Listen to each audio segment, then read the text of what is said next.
Hello everyone, I am Tacet and welcome to the Gems of War stream. Of course, the main thing that we are going to be doing today is messing around with the brand new hero class. This is a very good hero class. Basically one of the best in the game, only really behind that of Titan pretty much, and you know, a few others in certain situations. But biggest thing that it has going for it is the tankiest hero class in the game, which is quite beneficial since it has a billion different ways to tank. It has $3 skills that start, 40% score reduction, 25% chance for a barrier to a random ally at a start of battle. It stuns enemy every turn, has some extra magic, or not every turn, sorry, whenever it gets hit by skull.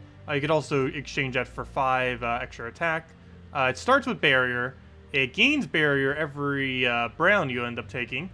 You can get a 20% additional damage on your skulls, or go for the extra bit of EXP.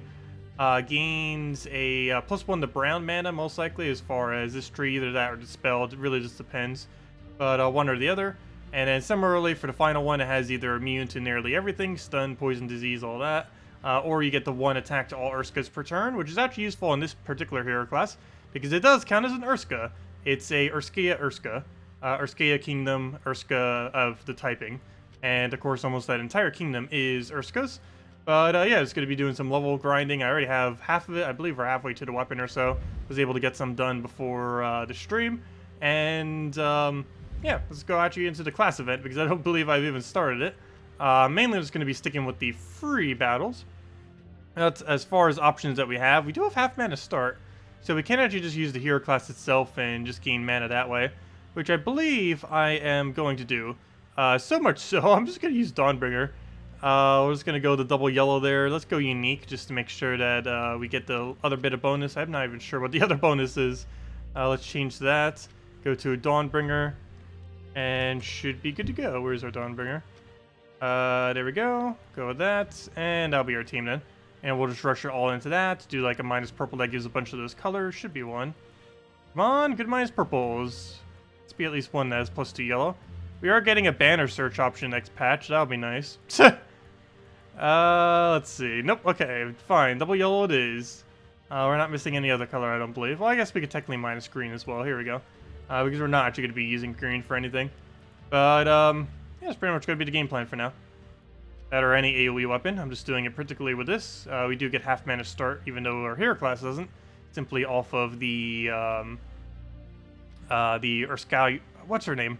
Ursula, in which we get the 50% from its final trait, which does work for our hero. Yeah, there we go. And hello everyone! Hello Churros, hello Cujo, hello JGG. Yeah, the beta is out. I haven't really gotten to test it yet. But that will mainly be this weekend. I'll be getting around to that a lot, because pretty much every second of my day is planned out for today. Pretty much. But yeah, tomorrow and Sunday I'll have plenty more time. You didn't get a notification for the stream. That would also probably be why the view count is still so low. But yeah, that happens sometimes. I don't know why, but it does. Hopefully that'll be fixed soon. Let's see, what do we need? Well, he is Valraven there. We'll stick our yellow for now, get our Dawnbringer, go from there. But yeah, I basically just stopped ever bothering to try to do these events. It really is not worth it compared to farming. Speaking of that, I should probably cover that in a specific video later today if I have some time, like right before I go to bed. Just so I have it out before tomorrow, or at least tomorrow morning. But I still need to go do a video on hero grinding. I don't think I've ever specifically done a video for it, just because it's somewhat straightforward, the various teams they use for it. But I never did a video on it, I don't believe, so now would be a pretty good time, since great time to go level up the hero class. That and during Gnome events. Gnome events are insanely good for leveling up stuff, just because of how much extra loot you could potentially get from the gnomes themselves, of course. Okay, we got another Valraven. That didn't take long at all. Good morning, Pamela. Hello, Haley. Hello, Mr. Jesse. Hello, Valthar. Let's see. Hello, Watcher. Well, apparently the notification went out like 4 or 5 minutes late. Better late than never. Yeah, it's weird sometimes. Normally it takes like 15 minutes before it's like fully out, like all the notifications, it feels like. And it's not just our channel that has that. I notice that it happens to quite a few other channels too. Not sure why it's like that though. For some it goes out immediately, for others it takes forever. It's weird. The notification. Did we just get a triple Valraven? What's with all the Valravens? Let's see, we'll take the red there. Grab a Dawnbringer. I'm pretty sure that was double Valraven. Felt like triple. It was like, what, 3 Valraven and 4 battles? Mana. Where are you? We don't have any. Let's take green for now. Still a bad board. That we could do nothing on. Does she have a split damage? Yeah, scatter. Well, it's called scatter. It's the same difference. It's split damage. I will always call it split damage. Regardless of what they try to make it into. It's called split damage. You cannot see the stream? Click refresh. It should be working. I don't see anything wrong with it at the moment. We're not even lagging for once. Okay. We'll take that for now. Grab our red right over there.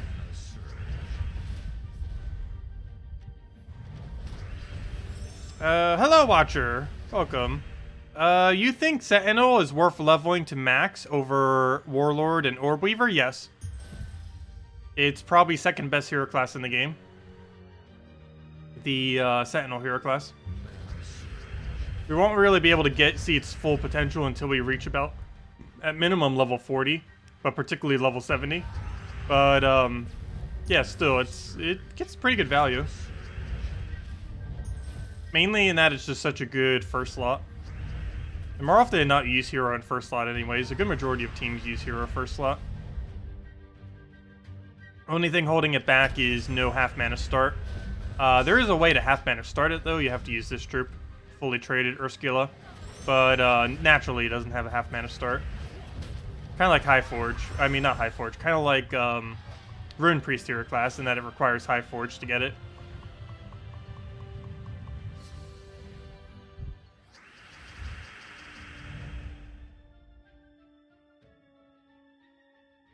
That's not what scatter damage does. Oh, there's a specific word for it. It's not called scatter, though. Wait, what was it called, then? No, scatter and split damage are the exact same thing. But there is another one that they have a term for that hits a certain target and then does half to adjacents. It's not called scatter, though. Yeah, splash, thank you, that's the word. But yeah, splash is what adjacent is, and scatter is what split is. They're both the same things. Scatter and split are the same, and splash and adjacent are the same. They just added another term. But it's weird because half of them are use one term and the other half use the other term. But in both situations, they're the same. Splash is adjacent, and split is scatter.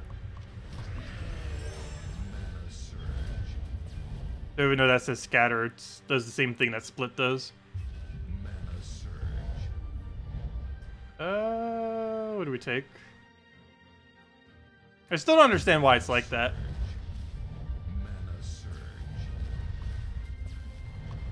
They really should make it uniform one way or the other. Doesn't even matter which, but they all have to be the same thing. Otherwise, it's really confusing for no reason.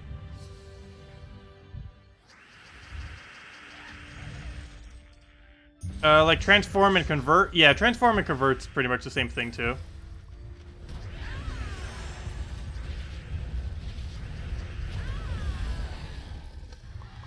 It would make more sense to call it convert though, because transform, there's other mechanics that have the word transform in it.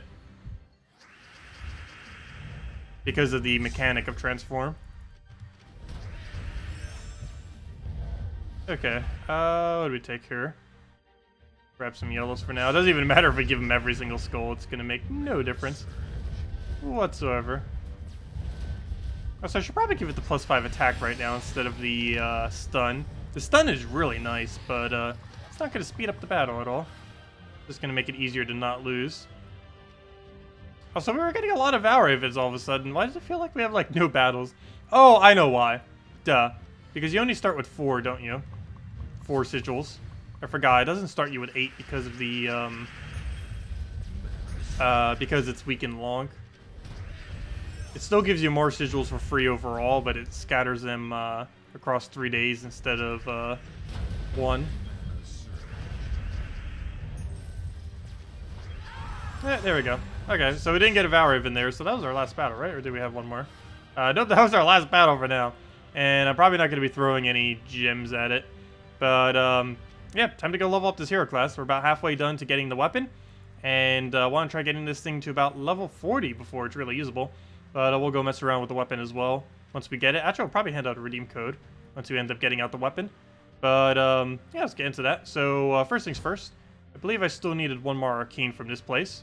And then we'll go head over to, where is it called? Brown red. No, not brown red. Actually, I forgot what the other color is that we needed. Oh, brown purple. That was what it was. So that means we would need to do Darkstone or... I know there's another one that has it. What's the other one? Darkstone... It has like a +2 brown, +1 purple banner, -1 something. Why can I not remember what the other one's called? It's one of the more recent ones. Drakzoom. Drakzoom is what it's called. And that's probably where we'll do it as well. Because we only have 2 arcanes left that are below 300. And that is, well, technically 3. This one, which I believe is 1 below, and which is yellow-blue. And then we still have Pure Red, which is from Pridelands, and Brown-Purple from Darkstone or Drakzoom.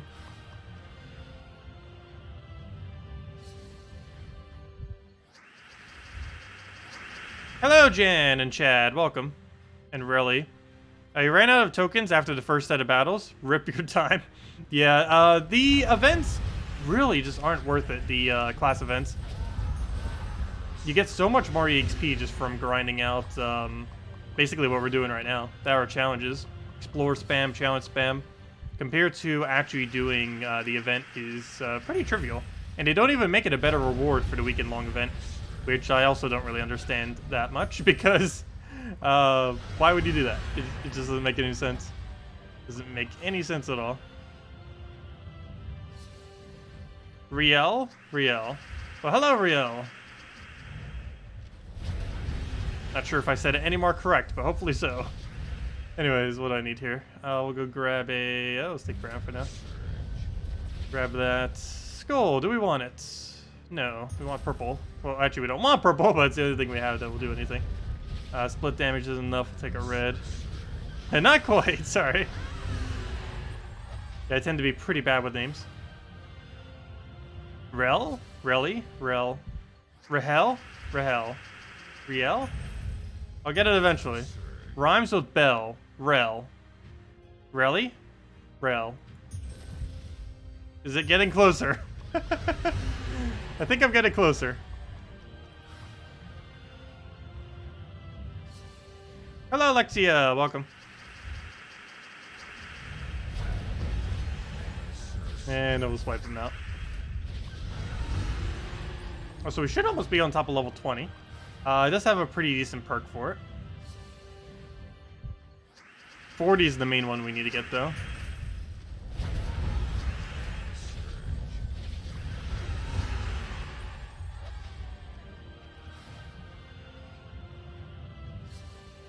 So it's Rel then?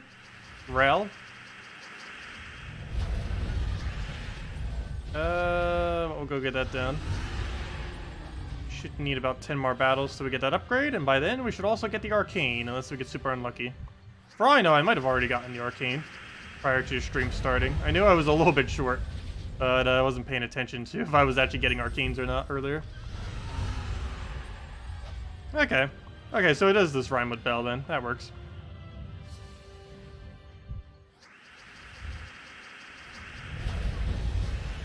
Yeah, if anyone still has any other questions or anything you want me to go over, let me know. As of course, the main thing this stream is going to be focusing on is getting the leveling on this hero class, getting the weapon for the hero class, and then messing around with stuff using the hero class. But yeah, as far as teams you build it into, it's mainly going to be built into stuff rather than built around. The only thing it's really going to be built around is 4x Urska teams, but there's not really too many ways to build around that. Most of the teams it's going to get built into are mainly things like Delves, Tower of Doom, basically anywheres where the whole objective is to not die. Guild Wars is a pretty big one. It probably won't be used as much for things like PvP. It won't be used for Explorer challenges, stuff like that, other than right now because we're trying to level it. But, you know, it's mainly going to be for content that you need to not die at, essentially. Where it doesn't matter how quickly you win, it just matters if you don't die. Is basically what that hero class is going to be used for. Oh, we just got a level 20, nice. Okay, I'll go switch to the other kingdom now, because I'm pretty sure I have 300 now. So, two things we need to go do. First things first, let's go and upgrade this thing. Let's see, that should give us 10% more EXP, because I don't really need either of those other two, given what we're currently doing. So might as well just get a little bit more XP on top of everything. Okay, one other thing. What was the other thing I wanted to go do? Oh yeah, trait stone check. Let me go do that. That's not where that is. Go there. Go over here. Not there. Go over here. And did we get all the yellow blues we needed? Yes, we did. So we hit 300 of that. So now we just have 2 more that aren't. We have... Oh, never mind. 3. 4. 3. There's 3 of them. Never mind. I forgot brown, green. We have brown, green. We have pure red. And we have brown, purple. So we'll still go do brown, purple next. Drag zoom.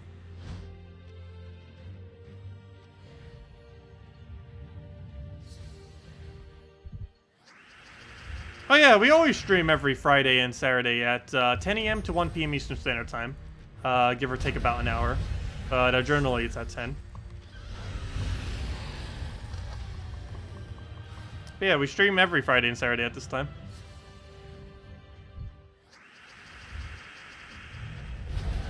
We have been for over a year now. Let's see. We'll grab that down.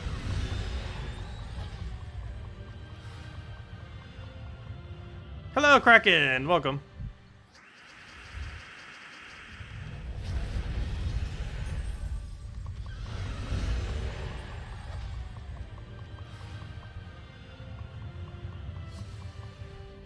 Okay. I believe we only need about 90 more battles or so. That's something else I should have checked while I was in there. Which I guess we could still do that pretty easily on the troop menu. But how close are we on the weapon? Because I was able to get some of that done beforehand. That's not what I meant to click. Let's see. Back to Drock Zoom. Click Explore. Click this. Click Hero. And click Class. We need exactly 70 more wins. That's even less than I thought we did. But that should only take about 20 minutes or so. And then we'll hand out a code. But then we can mess around with the weapon. Weapon's not really that good, though. I forget what it was. I believe it does armor gain based on all enemies' attack, I believe is what it was. Not really sure what you could really use it for other than, like, Rowain. That or maybe the new mythic that's coming out, but I highly doubt you'd bother using it with next mythic. But, oh good, we got Arcane already. But, yeah, the weapon doesn't seem that good, from what I recall.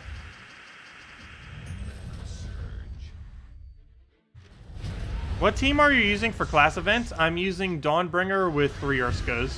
Dawnbringer, King Mikhail, the one that gives 50% to all Urskas. I keep forgetting her name. It's like Urskala or something. And one other yellow. That's just a different Urska. It was one of the useless ones. I think it was the bounty troop. Forget its name. Yeah, I was just running a quick Dawnbringer thing for all the free battles. Otherwise, you'd most likely switch into a Mang. With the one that starts everything with half mana start. Or actually, it'd basically be the same order. It'd be Mang. You either run AoE weapon or Mang. AoE early and then Mang later on. Followed by King Mikhail, followed by the Urskala, or whatever her name is, that gives half mana to all Urskas, and then basically anything in last slot. either a mana generator or whatever you want to put there.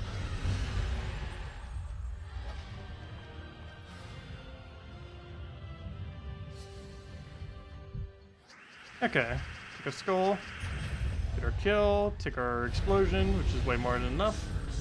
Nice little poke, and down it goes. And another arcane to go with the collection of like the other 28 we need, or however many it was. But yeah, the end of this weekend, we might actually have base 300 arcanes.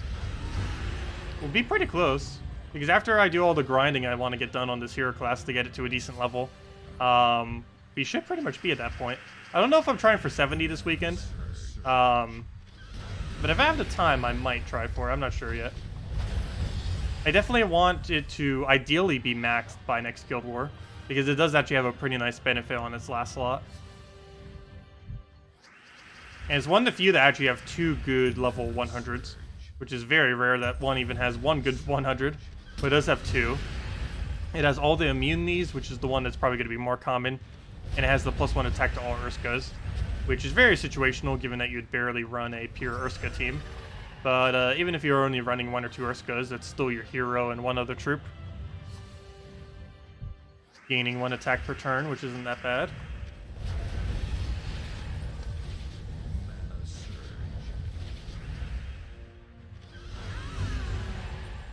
Oh yes, we do still have 2 free slots if anyone wants to enter the guild.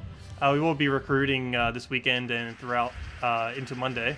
But yeah, if anyone's interested, if you're 1 million gold, level 1000 plus, and you can do guild-related events decently up to about tier 3 or 4 or so, let me know, because we have 2 slots left.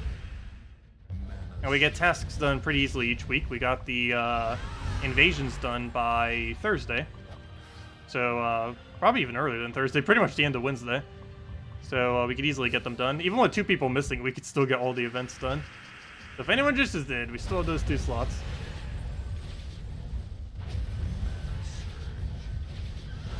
Definitely get them because they'll probably be filled by Monday, most likely.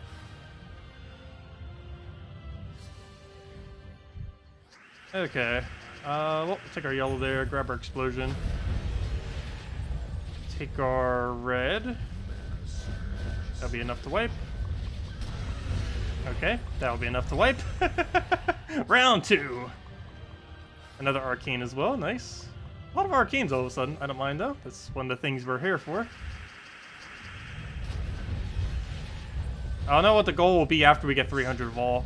I guess we just hope we finally get something that will use Tradestone Sync.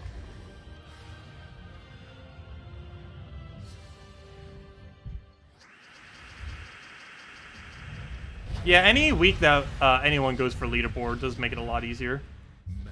That's for sure.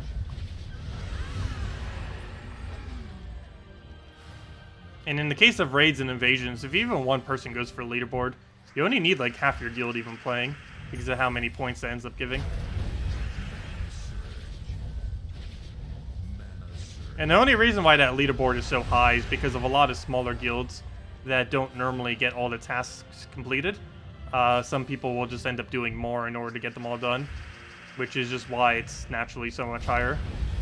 I think it almost requires tier 6 just to get leaderboard for raids evasions. Maybe even tier 7. Good morning, Zeddicus!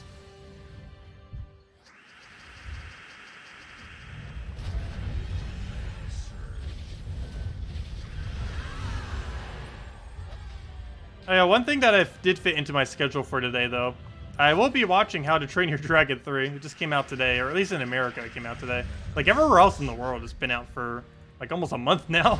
But it just came out today for America. And I should be able to see it today. Actually, right after this stream, that's pretty much exactly what I'm going into. We didn't have a bunch of other stuff to do after that. Tonight's stream should be at normal time, though. I don't think it's going to run into it. If anything, it'll just be like 5-10 minutes late. Let's see. We'll go through that down. Let's firebomb it, and there we go.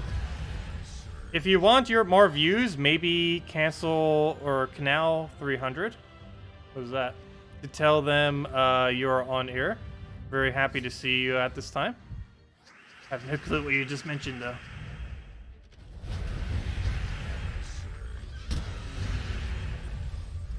Yeah, if we want more views, all we have to do is just go spam global chats. That's something I haven't done for a while. I don't know, maybe we should go tell global chat 1. Oh, that annoying Weaver. I hate when that thing comes up a lot. Because it normally gets that trait that has a 75% chance that whenever it gets a kill, it summons. And a Sunbird dying and Firebomb dying both count as a death. So he has a chance to summon each time. Okay, we might need to go do the other kingdom if this Weaver keeps popping up here. Luckily that didn't trigger because he did not have his final trait. But yeah, that's one of the more annoying things. That and what's his name? Undyne. That and Undyne are by far the 2 most annoying things you could ever find. Because Undyne gets submerged, so you can't use split damage against it or AoE. And that thing just keeps summoning every single time you cast Sunbird or Firebomb.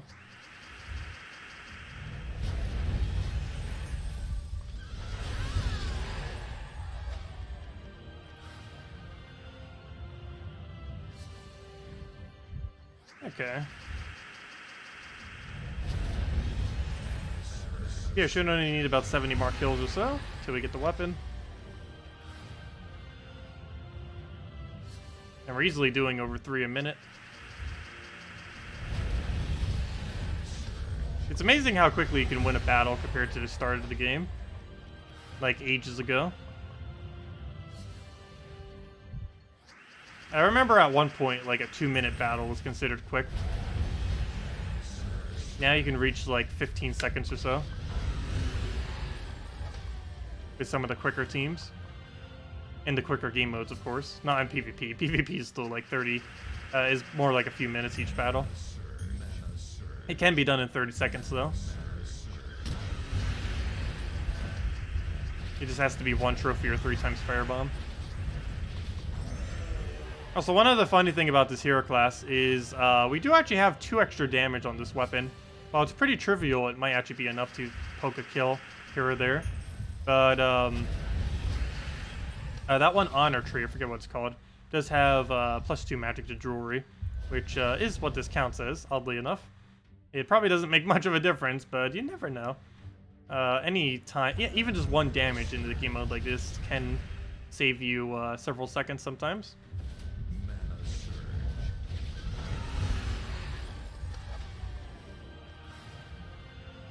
Hello, Wolshik. Welcome.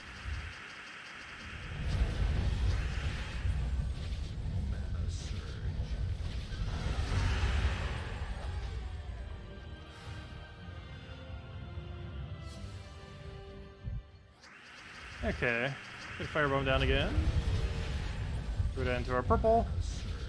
Should be enough. If not, Skull will take it, or not. Okay. Plan B, take every mana that isn't Sunbirds and go kill it with that. There we go.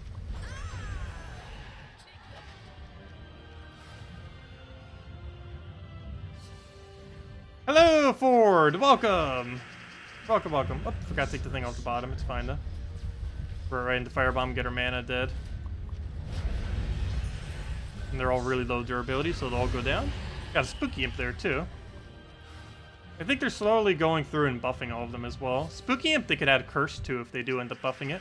That'd be kind of interesting if he ends up getting Cursed. Pretty sure it'll add proper Cursed options prior to that, though, but we still do not have a Cursed option. We got Blessed, we got Bleed, but we still don't have Curse. Should be coming probably pretty soon. I didn't check that far into the spoilers to see if it's coming up within the next several months, but I know it's not coming out anytime soon. But now that I said that, let me go double check. Let's see, let's go to show spoilers and type in Cursed.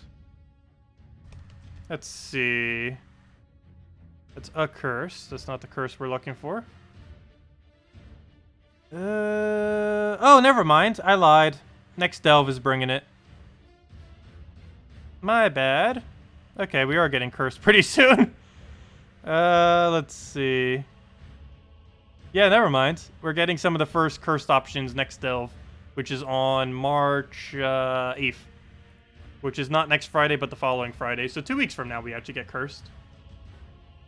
But there you go. 2 weeks.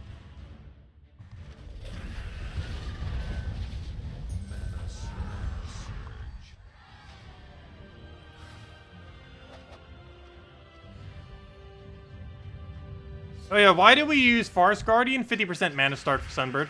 As you can see, it starts with 6 mana instead of 12. I mean, instead of 0.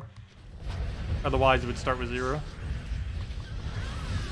Yeah, that's the whole reason for Forest Guardian. How will Cursed work? It's basically Blessed, but the inverse of it. Cursed makes it so, well, for one, anything that gets Cursed will automatically lose any positive stats effects that it has, including Blessed. Other than that, it gets rid of any immunities. So Impervious, immune to stun, immune to anything that you might have. It will completely overwrite. So not even Impervious is immune to it, since it'll just overwrite on top of it. Other than that, it also overwrites over Blessed, so there's just like basically no immune against it. The only immune is the Indestructible that Zugoff has from the raids and the towers during Tower of Doom. I mean, invasions, I mean. But those are the only two that will have immune. But all player-owned troops will not have immune to it. But other than that, the main other gimmick of it is it makes it so stats effects last twice as long. So normally there's a 10% accumulative chance that a trait will be, or a negative stats effect will be cleansed per turn. So it goes 10%, 20%, 30%, so on and so forth. What Curse does is it refreshes that timer all the way back down to 0, and it makes it so it's 5%, then 10, then 15, then 20. It keeps moving it by 5 instead of 10%. So it will make essentially stats effects last twice as long than they normally would. So it's going to be pretty good with Deathmark and stuff like that. It's also going to be good against basically anything that has Impervious or Bless spam, since it will undo their immunities.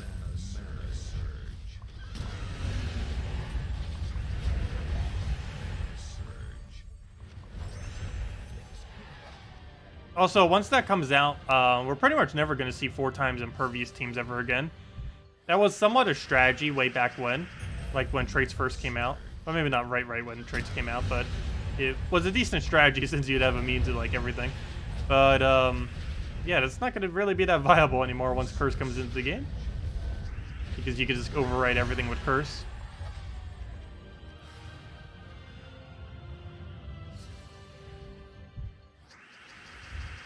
Yep, we're streaming in the AM. We do every Friday and Saturday. 10 a.m. to 1 p.m. Eastern Standard Time every Friday, Saturday.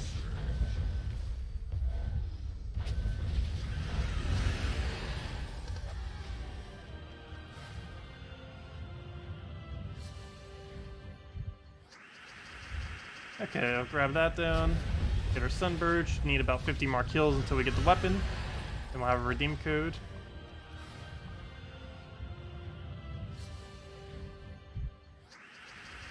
Grab our mana there, just instantly kill it, don't even need to do anything. Perfect. And that's why we have Forest Guardian. Just simply swipe it and get right into full, without even needing to wait. Always very nice.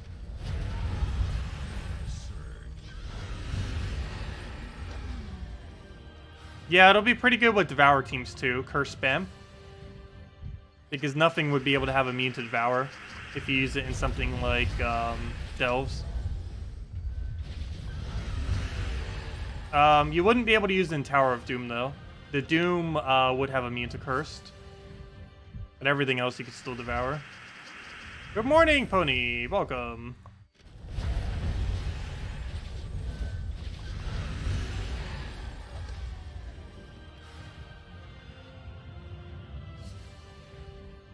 Yeah, I'll check once we get another hero level how close we are.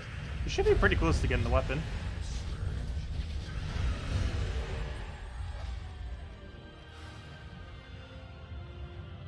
Thank you, Handy Randy, for the subscribe. Much appreciated.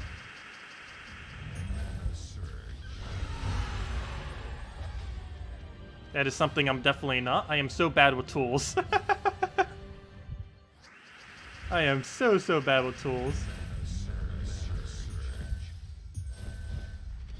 Let's see. You hate running out of pet food? Does that actually still happen? I'm pretty sure you eventually reach the point where you have a surplus of it. It doesn't take too long to actually reach that surplus. Yeah, it definitely would be annoying when you specifically run out, though. But all you need to do is fight a few more pets and you should get into the green again. Initially, when you're first doing the pet upgrades, you can run out of food.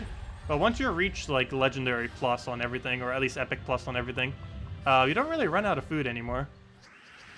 Especially once you start getting your first pets to Mythic, because then you will just be getting food by turning the pets into food. Yes, that's a thing we can actually do. But, yeah, at that point, you basically never run out of food. Yes, Mega Vor instant kill would be immune on that one trait. Cursed would not be able to make it unimmune.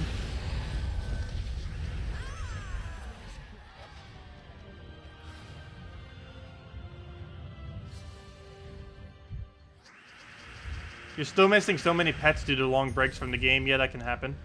But one Gnome event could probably get that done.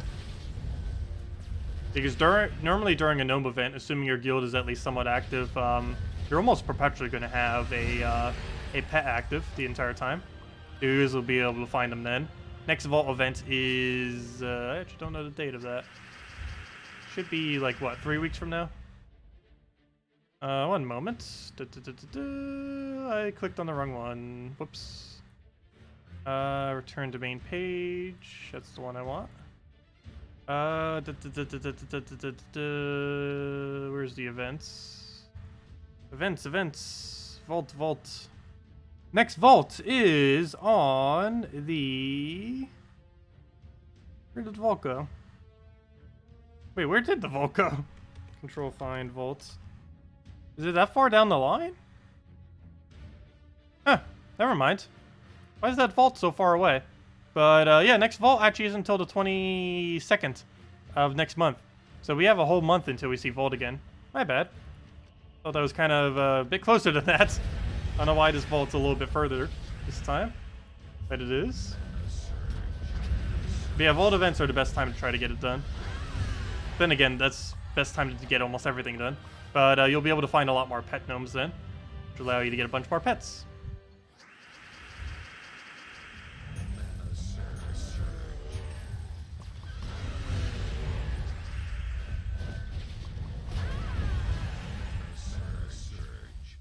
One question. As you're only about 6 months playing Gems of War on PS4 and Android, what is my opinion of making same class teams?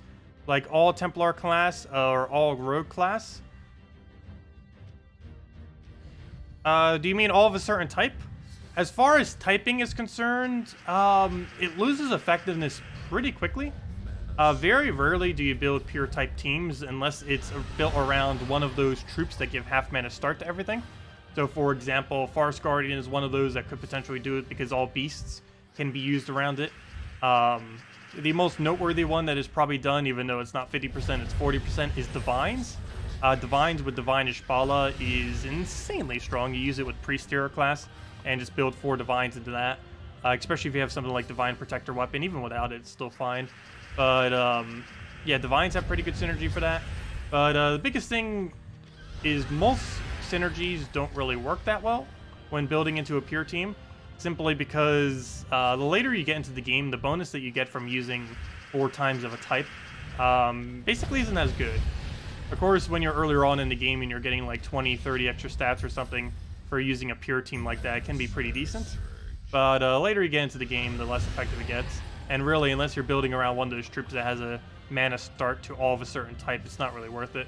But yeah, the main ones that are noteworthy in that regard are Titan, Priest class, or Titan with Giants, Priest with Divines, and that's about it for the most part. Most of the other pure teams are kind of average. You're basically sacrificing a decent team just to be able to do it in most other situations. Even doing 4 times Urska with the most recent hero class, even though the hero class is pretty decent, the problem is Urskas aren't decent. So the Urskas themselves are holding the hero class back, unfortunately. As time progresses and we get more options, that will change though, of course. But no, there aren't too many good pure type teams these days. Divine definitely being the most noteworthy though, as far as ones that are actually worth using.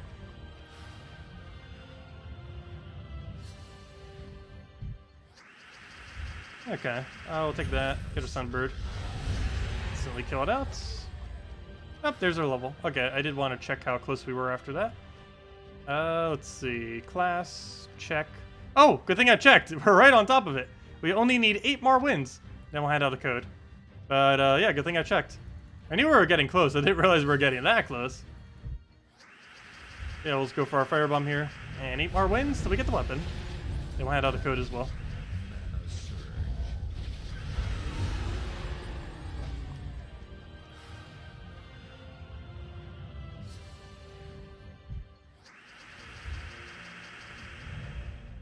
You ignored pets until recently. Yeah, pets are pretty non-consequential. Most pets' bonuses are very, very, very, very small. Nearly trivially small. But they still help overall.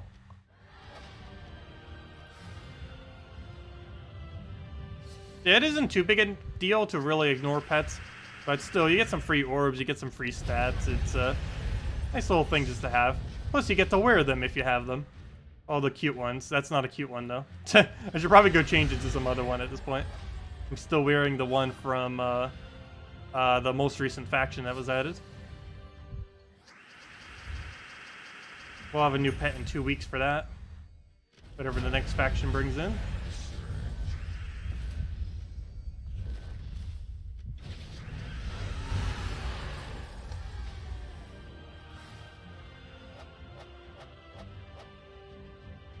Let's see. Can I give you a good team for Devil Vent next week? Sure. Let me go double check what Devil Vent is. Let me go get this weapon first, though. Let's see. We just had... Actually, let's see if I can remember. We had Sea of Sorrows this week. So what came after Sea of Sorrows? Let's see. It wasn't Warren's. Oh, wait, was it Warren's? No. Primal Rift. Yep, that's it. And then it was Warren's. And then it was the Fangmoor. Yeah, Primal Rift. Primal Rift is purple... green. Oh, yeah, I ended up running Skull Spam there. I ended up running... Oh, what was the team? It was... Hero with Mountain Crusher, or no, my bad. It was Hero with Mang. It was actually the only delve I actually bothered running Mang in, but it was Hero with Mang, Apothecary, Keeper of Souls, and the Possessed King. Or if you don't have Possessed King, Queen Aurora, or if you don't have either of those, anything that helps support you with mana. Oh, only 200 glory for the random gnome. Well, at least it was a glory gnome. Glory gnomes are nice. Pretty good loot, even with that bad of a drop. That's their worst drop. That's how good their drops are from the glory gnome. Is Sleep after nerf still recommended to level after Titan? Probably. Because it has a lot of features that Titan doesn't have. Has 7% instant kill. Has damage to last slot. Has skull dodge. And it has stealthy. Stealthy probably being one of the bigger aspects of it that is really useful. But yeah, I'd probably place current order of leveling as Titan first, Thief second, the most recent one that just came into the game third, which is Sentinel. Sentinel is kind of like an alternative version of Titan, except it gains less mana, but it's even tankier than Titan. So if your whole goal is not dying, then the Sentinel would be better. But if you also had to win at a slightly decent speed, you'd probably want to go with Titan instead. But in something like Guild War, where it doesn't necessarily matter as much how quickly you go, then it's going to be a lot nicer to use something like this than Titan. Unless you specifically need Titan's mana generation. Like, for example, if you were doing Forest Guardian on your team or any of the other trolls, you'd still go Titan. But assuming you weren't using anything off of Titans, like his 50% or anything, you would end up opting for this hero class instead.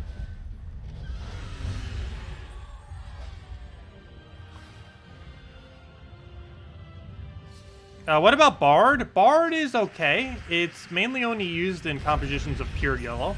It's obviously pretty good for yellow Guild War Day. It's the only hero class in the game with immune to silence as well, which is pretty noteworthy. But other than that, it doesn't have too many things going for it. Wild Folk aren't the greatest, even though they keep saying they're going to buff it, but then they keep not buffing it. Whenever they get a buff, it's probably going to be quite a bit more noteworthy than it is now. I would not place it in top 3, though. It is pretty high up there, though. Maybe like a 5th or so. Maybe even 4th. It just depends what you're really looking for. Because there are many instances where Priest is better than it. Depends on your composition. Both of them tend to get ran with a lot of yellows, but it just depends on what the team is. Yeah, it's great for yellow Guild War, if nothing else. I don't believe you need it leveled that far, though. Because you don't need it to 100. I think you only need 40 or 70. Probably 70.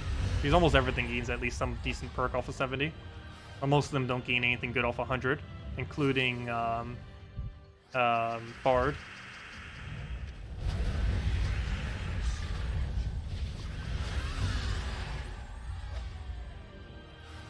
Is there anything special about this class event? Nope, pretty much the same as always. You just get to gain some EXP towards the hero class. You could buy the weapon early if you don't want to farm it. Speaking about that, I believe we have it after this battle. Probably already had it, and I'm just doing battles we don't need to do. I still need the EXP.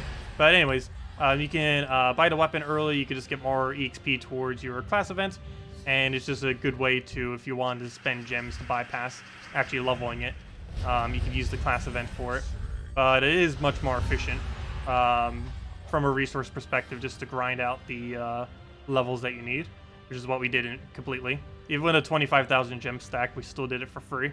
Because why not? Code? Yes, we're doing code now. I just wanted to get that weapon first.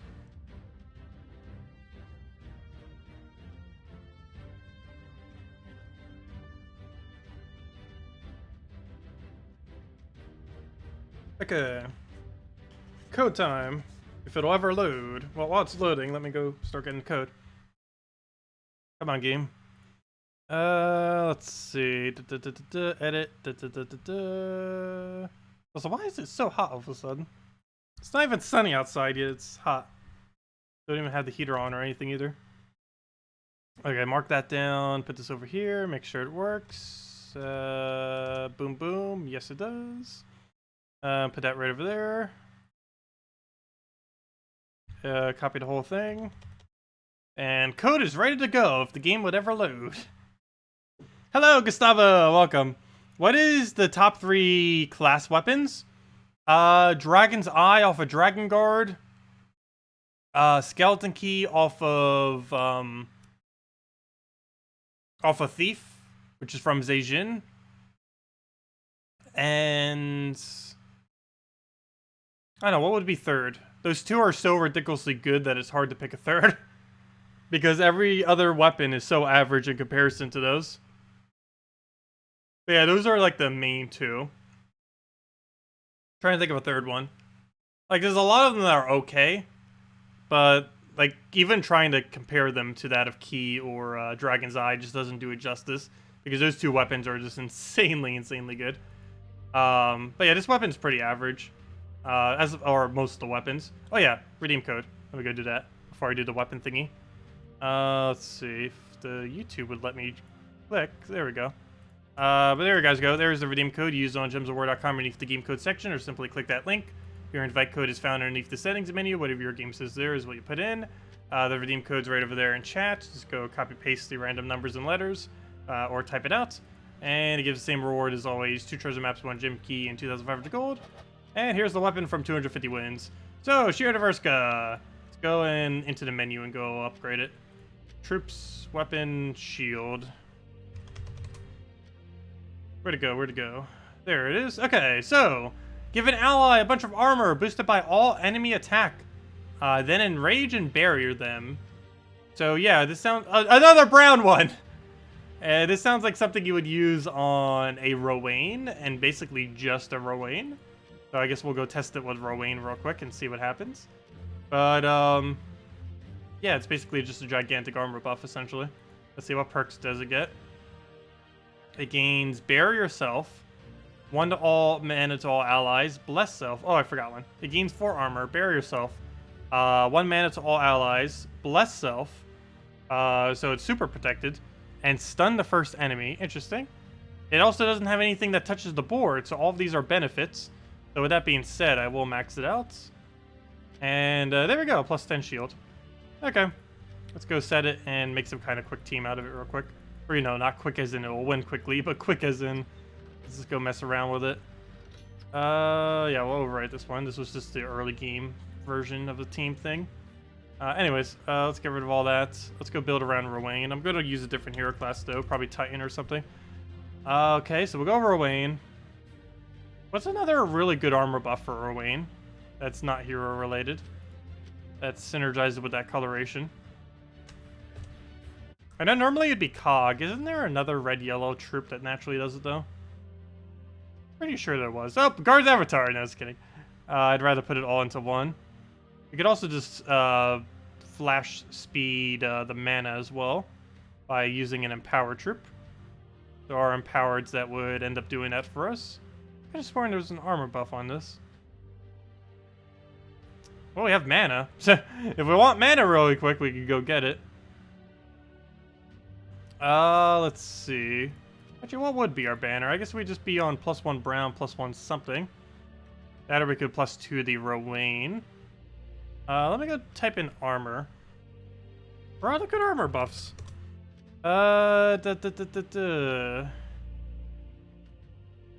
Let's see. Austere isn't really that good for one.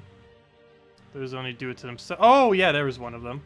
It only helps us cover purple, though. So now we need a red-yellow to cover everything. Which still leaves us in the whole issue of needing a good red-yellow. So let's just go red-yellow and see what all of our options are. I guess worst comes to worst, we can just feed it into an Empowered. Which I guess at this point we're just going to do. So we'll do that with the Gimlet. And do it like that. And at this point, we'll actually just set our banner to double brown, or did we give her a +1? I think we just stick with double brown so that we didn't throw it into Clockwork. So we'll do that, and then spam it that way. You only have, oh no, you do have Destroy. So you do gain all the mana from that. Nice, okay. So yeah, we'll just go with double brown there. And see what we can do with this. So we'll go into PvP. We'll do it mid-range first. And see what we can do. Let's rename this to, Urska Shield. Okay, let's see what this could do real quick.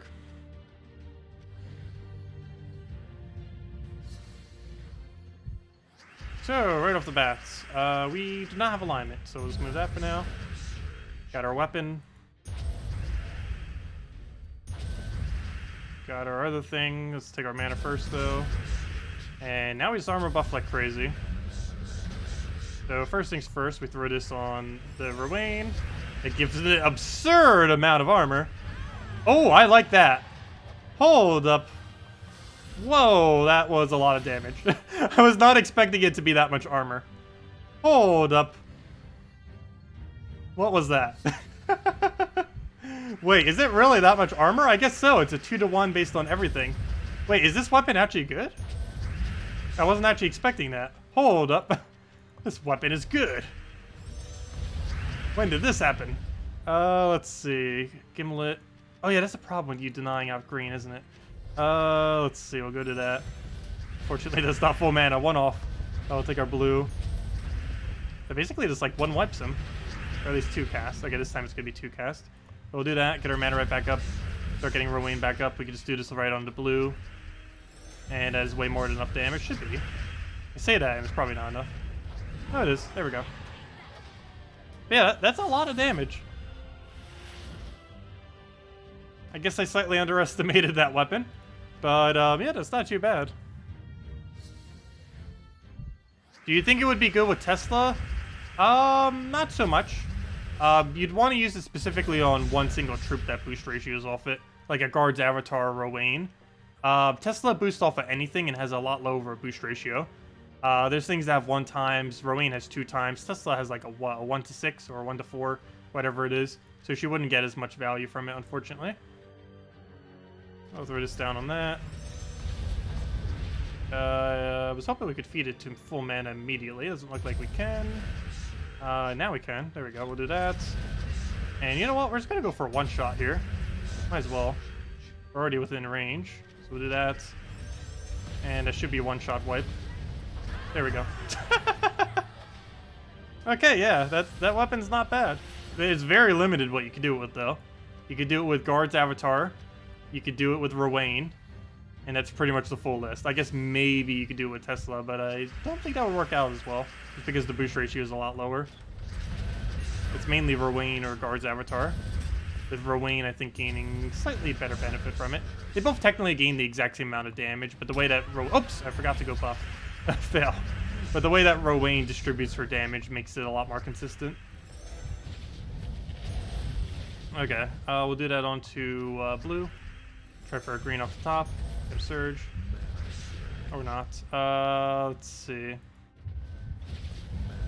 Is there any other way that we could feed her mana that doesn't deny her mana? Which is weird, because I believe both the options that feed her mana directly on turn 1 deny one of her mana. Because the other option converts green to blue. But yeah, I guess we just keep using this to feed it. Because it seems to be working okay. We just do that, boom, goes right into it, then we use Rowain.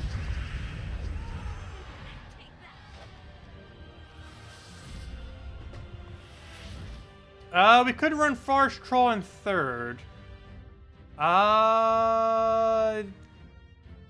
We could have to get rid of Gimlet if we do, because we're denying green.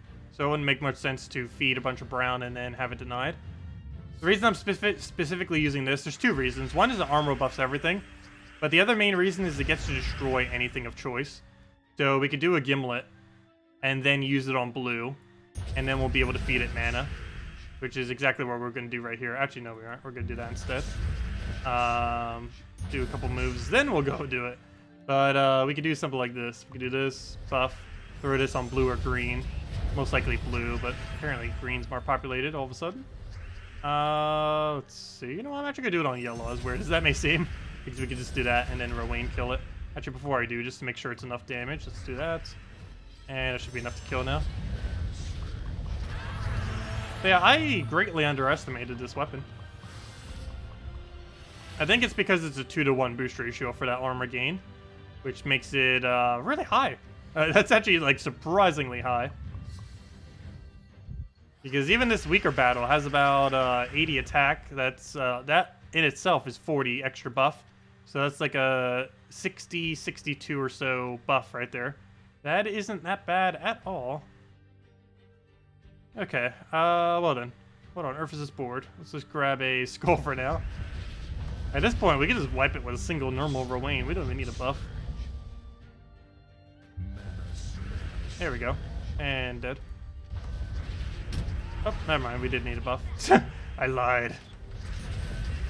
But we can just do this on blue, and that's how we feed it mana with that. Unfortunately, that wasn't enough again. We keep getting 1 mana short. Though, there is a way to feed it exactly 1 mana. Go! Feed 1 mana. There we go. Wow, the +1 to all mana actually gave something full mana.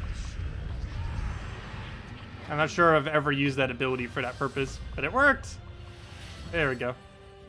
But yeah, that weapon is interesting, to say the least. A lot less useless than I thought. I still wouldn't bother spending gems on it.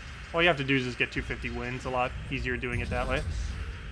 Or not easier, but you know, a lot more cheaper. Way, way cheaper. We'll do that. He'll Gimlet us. He'll have Dragon's Eye. If that does it on Rowain, we actually lose this battle. That's a fail. Hopefully he does not hit Rowain. Good.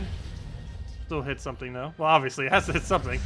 I'll take that, grab a... Oh, but now we can't get her mana anymore. We'll just take it that way then. We get 1 more buff just to wipe everything except Hero and then kill Hero. We'll do that. Hero will live. That awkward moment when you need to spell. This hero class... never mind, this hero class doesn't have it. The new one does. Okay, how do we deal with this? He could seriously win if he gets Rowain here. Luckily he doesn't. He has the same target twice. Okay. All we need to do now is remove his barrier in any way, shape, or form. There we go. Success.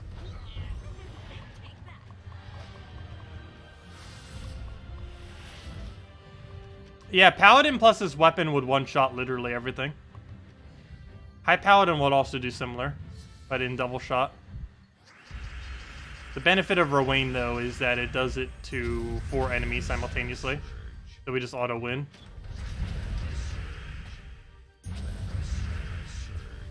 I should have taken those reds. Whoops.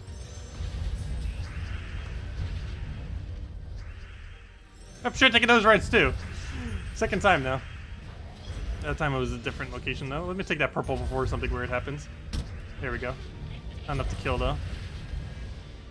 I feel like there's still a somewhat more efficient way we could do this team. Like, the first 2 are correct. I'm not sure those 2 are correct, though.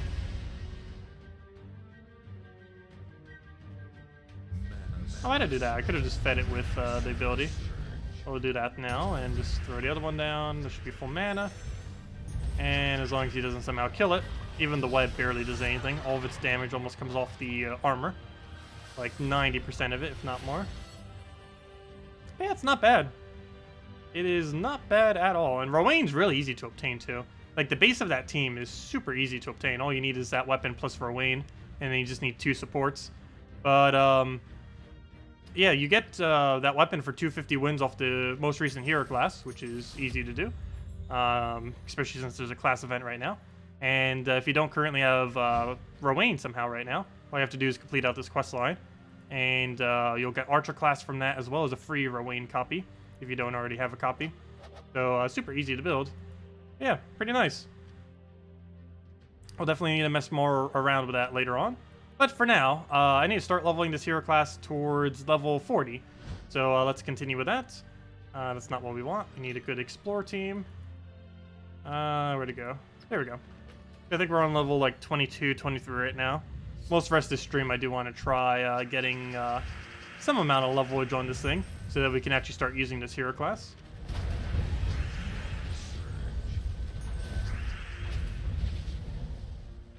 Ideally, we want to get it to 70, but 40 would also make it quite a bit more usable, because at 40, it gets barrier every single round. So at that point, we could start using it for stuff like daily delves, like I'll probably be doing tonight. So I definitely want to get it to level 40 by then, because we will be using it for delves. Start leveling that instead of Necromancer like I have been. It doesn't have half mana start, but it still has the whole barrier thing.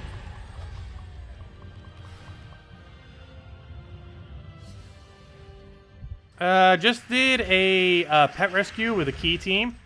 6 out of 8 matches started with a 4 match ready to take on the board, and the greed exploded them anyways. Oh, that was always annoying. Yeah, when greed can backfire. All those 1 explosions that start a battle can backfire, unfortunately. More often than not, they're beneficial. Speaking about beneficial, 1 gem key. It's not even a gnome event, and we're actually still getting a decent amount of gnomes. Just this hour, we've already hit 3 gnomes. And I was getting a few earlier when I was doing that initial grinding.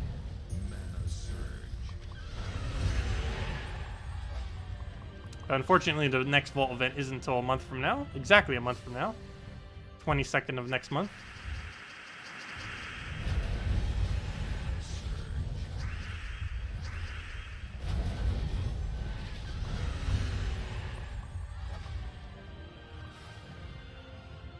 Let's see. Also, hello, Kevin, if I didn't already say hi.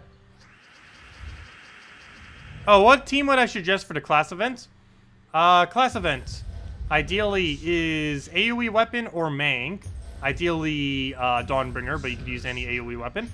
Followed by King Mikael. Then that one Urska that gives half mana start to all Urskas. I keep forgetting her name. Urskala or something. And then the bounty one. The brown-yellow that doesn't tangle and creates a bunch of green. And that would be your team. And you run that with Dawnbringer or any AoE weapon for the first several battles. Or the sets of battles. And then for the rest of the time, you run it with Mang. And you can use either the new hero class or Titan, either or. Probably the new hero class, just to gain even more XP off it, might as well. You have the half mana start anyways, because you're using the, assuming you have that one Urskala troop maxed out. That gives half mana to all Urskas. We could already win.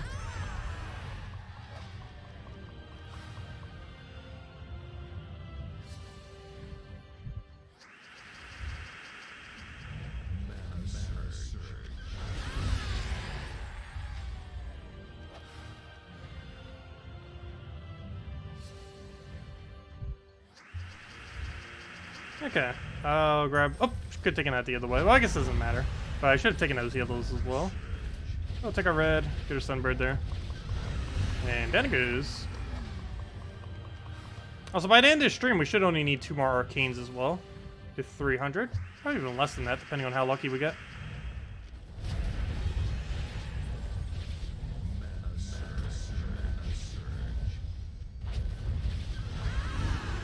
If anyone still has any other questions or anything you want me to go over, let me know.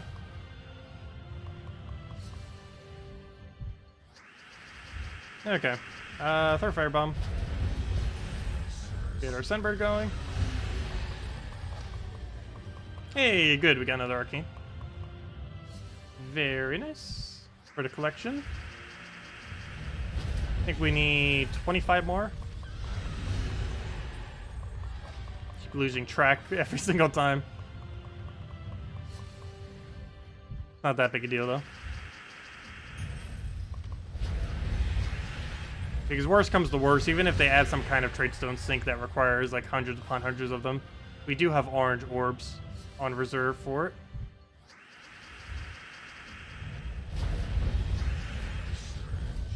Of which we've barely used any of them so far. Okay, that's a pretty bad start. We'll take a skull for now. Not enough damage, is it? Actually, yes it is, because we have that 2 extra damage. Hey, that 2 extra damage actually did something for once. I'm pretty sure that wouldn't have been enough damage otherwise. Okay, we got a soul gnome. That's pretty useless unless it somehow drops as a vault key. It has been like months since we've gotten a vault key off the event. Actually, if I'm not mistaken, I don't think I've ever done it since the very first week gnomes came out. Getting a vault key off of a gnome when it wasn't a vault event. It's been a while, but at least we got his best drop that isn't a vault key. 5,000 souls, still nice. I don't need them, but they go into the collection. Same as how we don't need all the maps from the skeleton key, but still nice to have in case they're ever useful. Speaking of that, we do need to go do maps this weekend. I'll probably be focusing more on that tomorrow, though. It only takes about an hour or so. Problem is, we have to do it all in treasure hunt in no other location.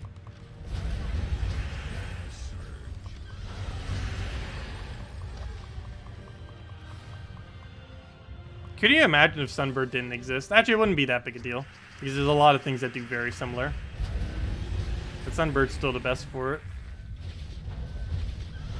It's basically like Verwain, except for HP, and it's only one time. And by one time, I mean if you give it HP buffs, it gets rid of all of them, since it dies afterwards. Whereas Verwain, of course, keeps it, assuming she doesn't take damage.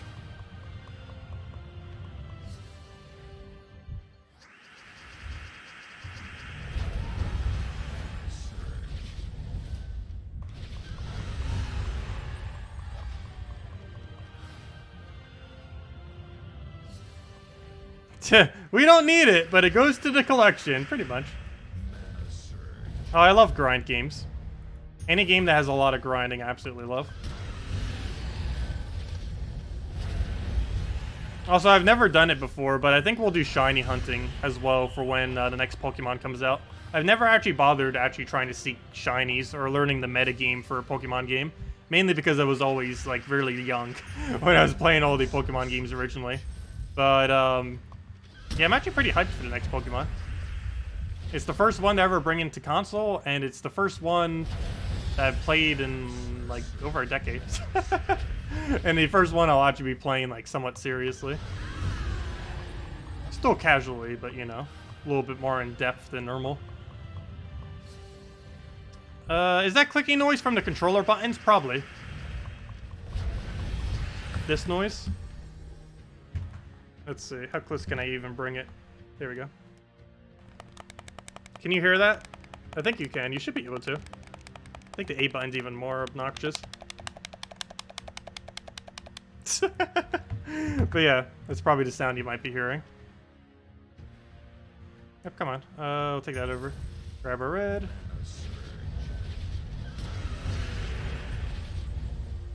It notifies you 45 minutes in. Yeah, I don't know why. All the notifications were way later than normal today. Some were a few minutes late, some were like 5, some were 15. Yours was 45 minutes.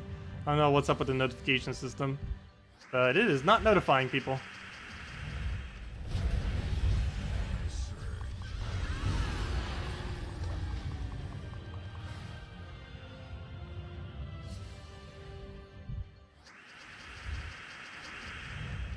Hello, Lee. Welcome.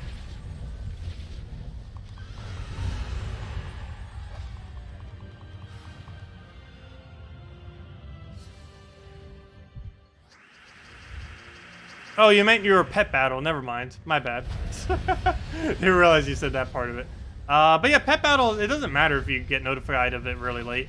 It takes anywhere from like 5 to 10 minutes. It's relatively quick. Doesn't take that much time at all.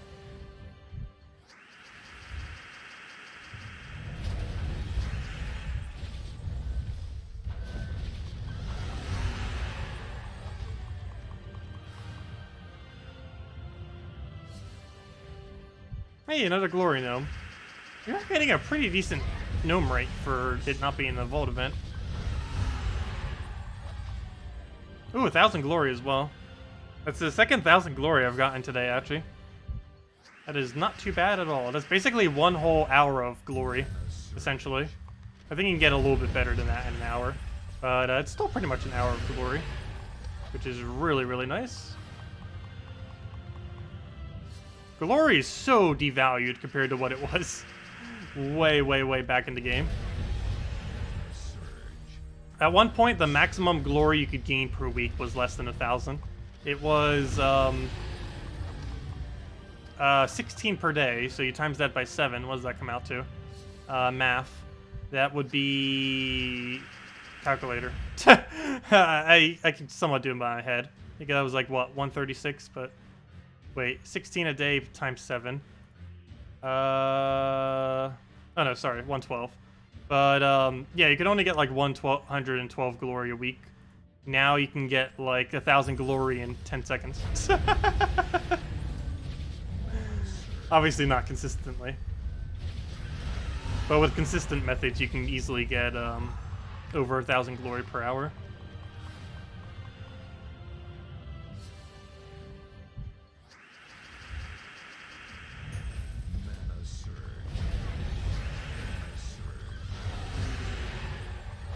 Is there a team faster for gold farming than with the weekly troop that gives extra 400 gold? Is this team faster for gold farming than with the weekly troop that gives extra 400 gold? You would use this team with the troop that gives 400 gold. So you'd replace Alex Forest Guardian for the 400 gold troop.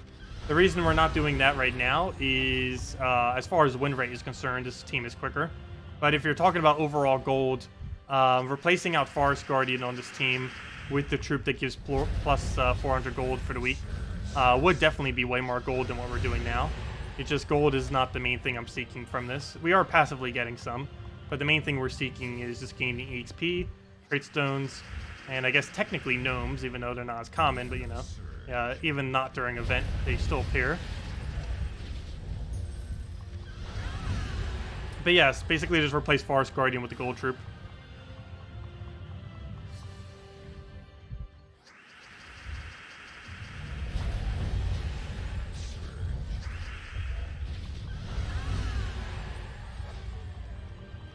Okay, we got another arcane.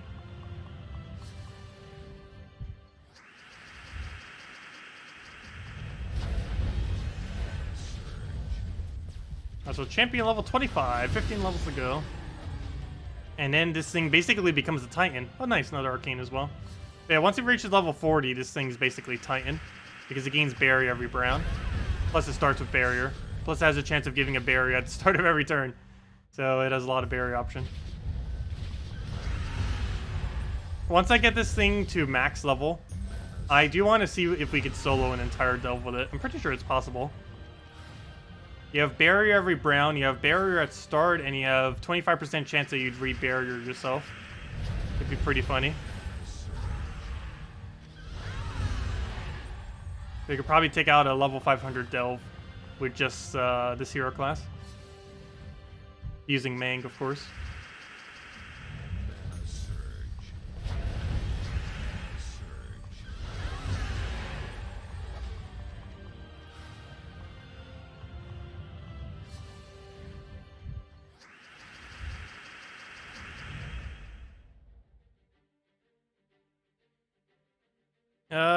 with a skill damage, instead killing enemy, leaving it with 1 HP. It would be awesome support until Devour teams. What, a troop that could lower something to 1 HP? I'm pretty sure due to some of the other game modes, they would never actually do that, unfortunately. Due to things like Tower of Doom and raids and stuff like that. Because that'd be way too strong when there's only one gigantic enemy troop on the team. Closest thing to that now is Armor Tier. And what was the other mechanic? And Transform. Those are like the closest things to what you just mentioned. Not exactly the same, but similar.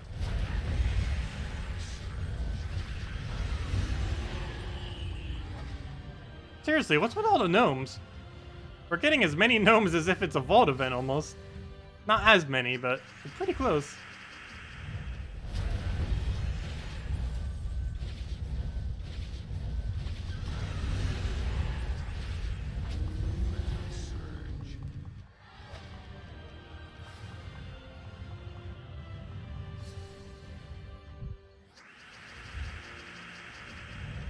What are we currently doing? We are currently trying to level this hero class. It is currently level 25. We need that to be higher. And that is what we're currently doing.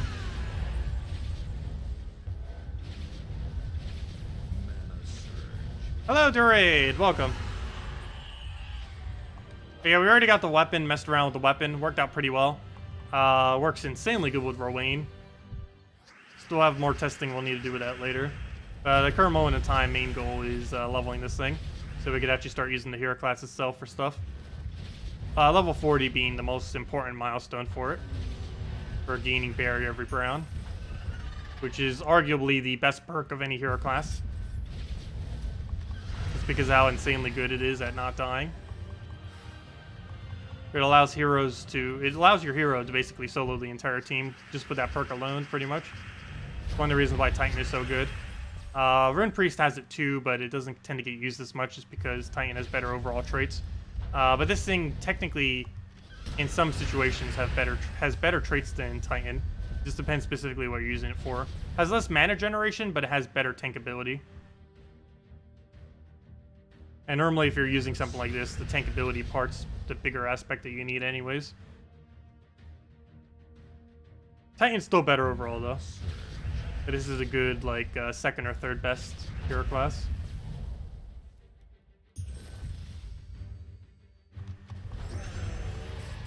What team did I use during the events? We used Dawnbringer or any AoE weapon, or Mang, it depends what point you're in. Followed by King Mikhail, the Urska that gives 50% mana starts to all Urskas, and the Bounty Troop Urska, that one that gives extra green mana and creates a bunch of green. That was the team we used.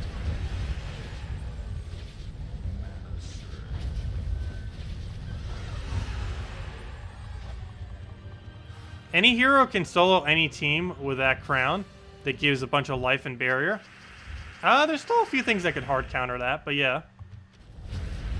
That'd be a little slow though. But I guess technically you could get away with that.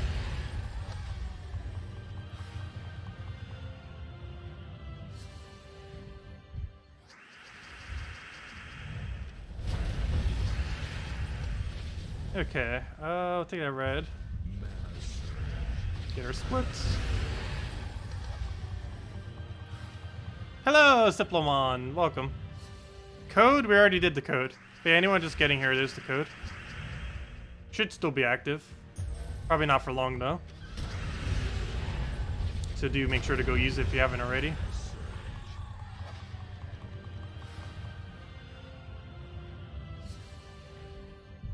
Hey, fire bombs, but they don't have mana.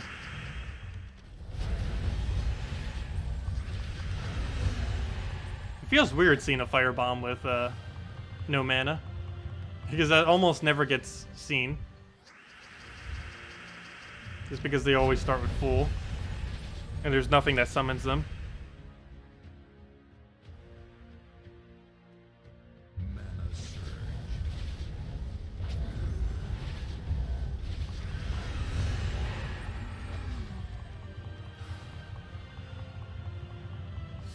Is the code good for console? Unfortunately not. The code only works on PC, or every version except console.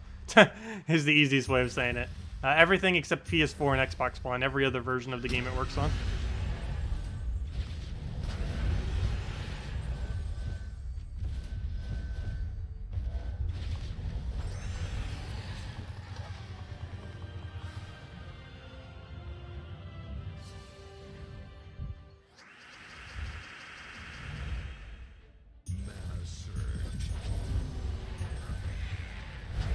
Killed the whole team without even casting. There we go. 3 down, and we didn't even get a Sunbird. Till the ends.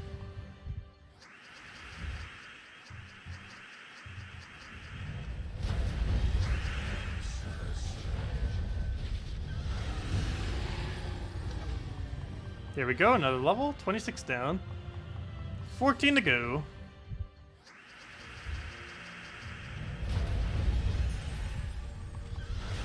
Hey, a Megavore. That's funny. He didn't get to do anything, though.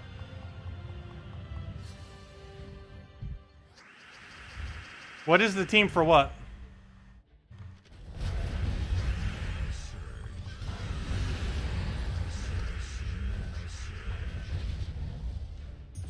Okay, we'll take our red, get a double red into purple, get our split.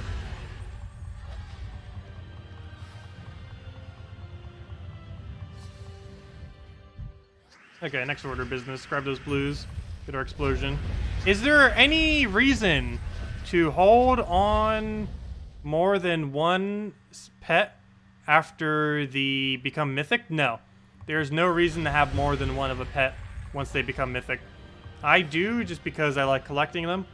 But no, there is no reason to have more than one after you've gotten them mythic. You can turn them all into food. Though why would you ever turn them into food? I haven't converted a single one of my pets yet into food. Oh, the class event team, it's the hero using AoE weapon or Dawnbringer or Mang, followed by King Mikhail, followed by the 50% Urska, followed by the Bounty Hunter Urska. And that's the team.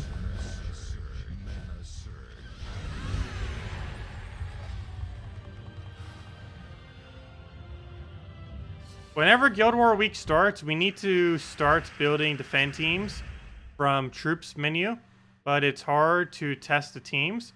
If they add a test button in Troop menu, it'll be great. They don't have one in Troop menu, but they have one in PvP. I don't think they would bother adding that into another location.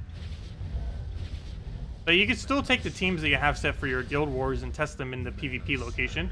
You just have to go to PvP, go to Defend, and then test it there, and it would let you test all of your other defense there. You just have to set it and then test it. So there is a way to do it, it's just not specifically on that screen.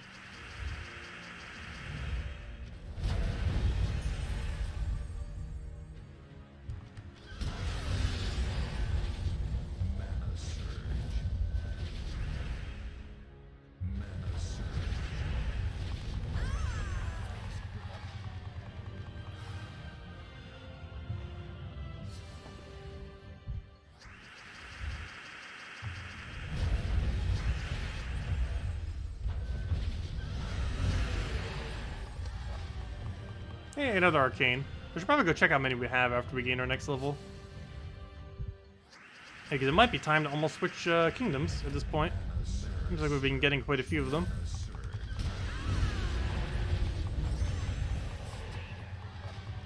The only other main one we have then is Pride Lands. Pride Lands and Zhejian.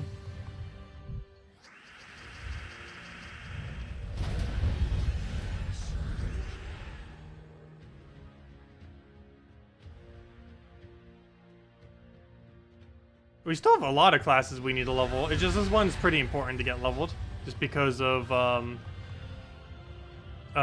the perks that it ends up getting.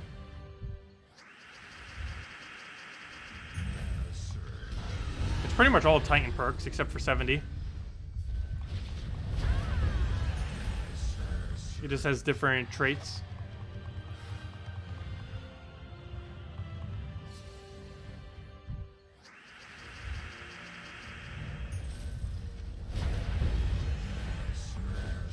And the other big difference is it gets to start with barrier as well, which is pretty useful to make sure the AI just doesn't randomly kill you.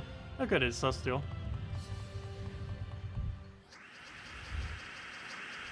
Like in Tower of Doom, when they reach high enough damage to one-shot you, you can use this and make sure they don't one-shot you. Let's see. What are the area of effect weapons? Various area effect weapons that are good. That would be Black Manacle, War and Peace, Fire and Ice, Sun and Moon. That's most of them. Those several. And I feel like I'm forgetting one or two, but those are the main ones.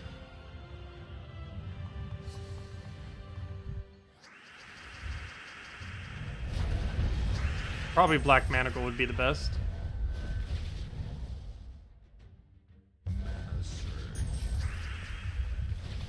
Has that instant devour chance on it. It's only 20%, but whenever you get it, it's really effective. Especially since your hero's in first slot. So you get to use their attack value and the durability as well. And the devour does prioritize prior to the damage. So even if you're about to do damage to kill something, it'll devour it instead and give you those stats. It also means it won't reduce like 20 or 30 stats away from them, since it does devour first.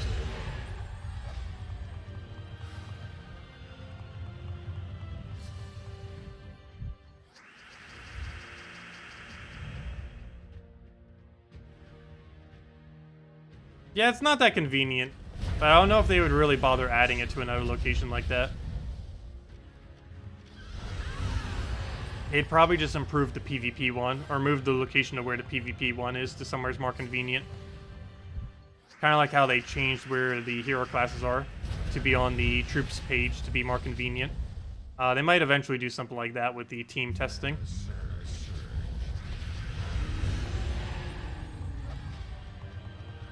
See you, Supplement. Have a good day.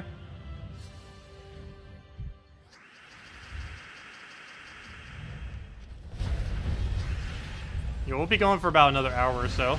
Ideally, I'd kind of want to reach level 40, but I don't think I'll have enough time before I need to go. Let's see. Let's actually break down the math real quick.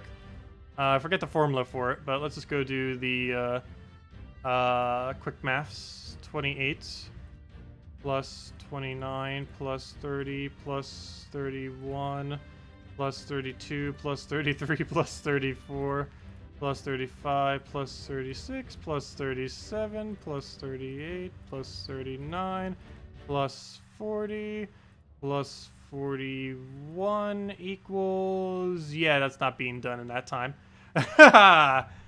That's not getting done. That's about 483 plus whatever we have left. You can say that's 500. Divide that by 180, and that's like 3 hours or so. Yeah, that's not happening this stream. But it could definitely happen by the end today, for sure. Yeah, that's going to take like 3 hours.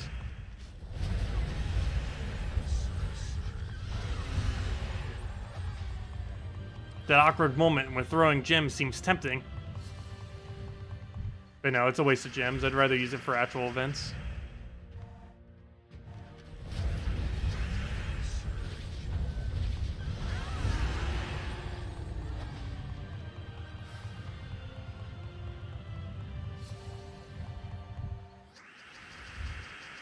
What was I adding up? All the EXP required to max out this thing to 40. Well, not to max, but you know, to level 40 is what I was adding up.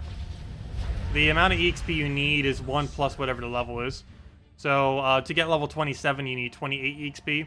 To get from 28 to 29, you need 29 EXP, so on and so forth. You need 1 more than whatever the level is in order to get the next level.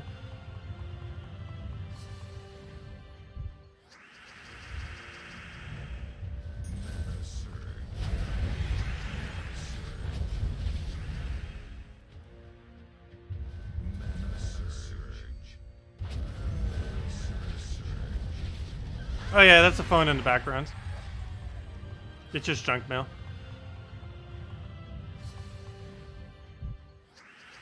It's a landline.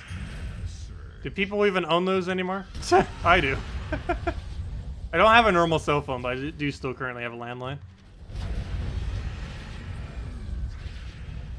I just can't really justify the cost of having an actual phone, since almost everything I do is online anyways, on the computer.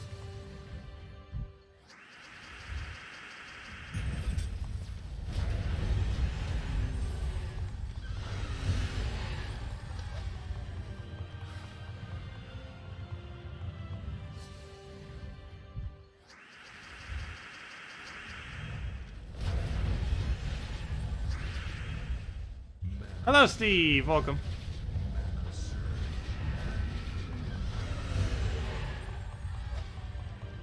Hey, another arcane and a level. Nice. Oh, I did say after we gained one more level in arcane, I did want to go check our arcane number. Let me go do that. Oh, excuse me. Okay.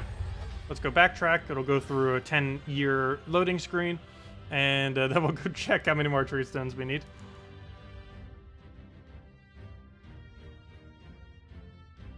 Yes, PvP is too slow for 2 XP per battle. Even if you do casual PvP, it averages around like 45 seconds to a minute per battle. And yeah, it's not really quicker. It's actually slightly slower. And a bit more inconsistent as well. How does my Sunbird do so much damage? Most of its damage is based on HP, and having higher HP makes it have higher damage. And because we have every kingdom in the game maxed, and literally everything maxed as far as max stats, it has a lot of damage. Actually, that's not true. We're missing 1 armor, but that has no effect on its damage. But yeah, it's from level 10 kingdoms, it's from 5-star kingdoms, it's from 10-star kingdoms, stuff like that. So what's giving it so much extra damage? All of the HP kingdoms that are upgraded. Also, technically, magic is as well. Okay, any day now. Come on, game. I'll restart it in like 10 seconds if it doesn't load. Hate when it does this. It does it a lot. Whenever you win a lot of battles in a row that win too quickly, ends up doing like this gigantic lag screen. I'm just gonna restart the game. How long it's gonna take? It's probably just quicker doing it that way. So we'll close it all out. Go into Steam, relaunch it. Let's see, do games, do view games library. Go into there, and there we go. Okay. Oh, why is it not loading? There it goes. Oh, so my green screen's not working as well. Oh, I know why. I have it on the previous setting. I have it on the setting that doesn't work as well on green. For when I was showing something on green. I think it was when we had those lizards on Monday. Wait, I haven't switched it since then? Apparently not. Let me go back into my filters. Let's see. There we go. Okay, it should be a bit better now. Shouldn't have like little dots next to me. At least not as bad. There we go. Anyways, next order of business. Trait stone total. How are we doing? How's our brown purple going? Brown purple says we are at where to go? Oh, we only need 7 more. We're right there, pretty much. And after that, we only need 2 more. Pure red and brown green. We'll probably do next. Urskea. I mean, not Urskea. Zejin, I mean. Which is actually the only place where you can even get them. But, yeah, let's keep doing Darkstone. Or, not Darkstone, Droxzoom, I mean. Well, technically, you can do Darkzone as well. But we'll finish it here. And then we just have the other 2. Yeah, definitely by the end of the stream, we'll have this one done. Leaving only 2 colors remaining.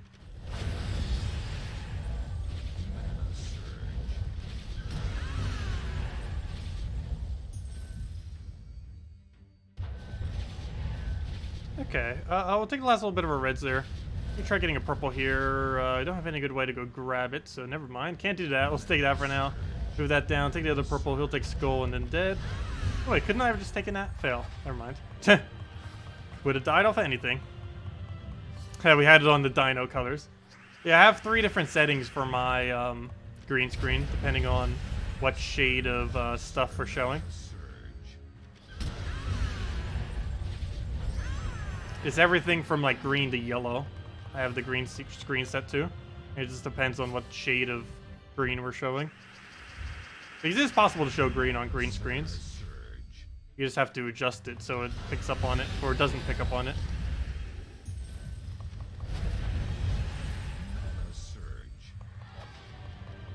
Though, of course, the green has to be a different green than whatever your green screen actually is, of course. But my green screen's not even a green, so it works out perfectly for that. It's like a weird... Well, it technically is green. It's like a lime green, so it's like a green-yellow mix in between. So it's still possible to show yellow, and it's still possible to show green, depending on how I put the settings. Because very few colors actually match up to that exact color, so it works out quite conveniently.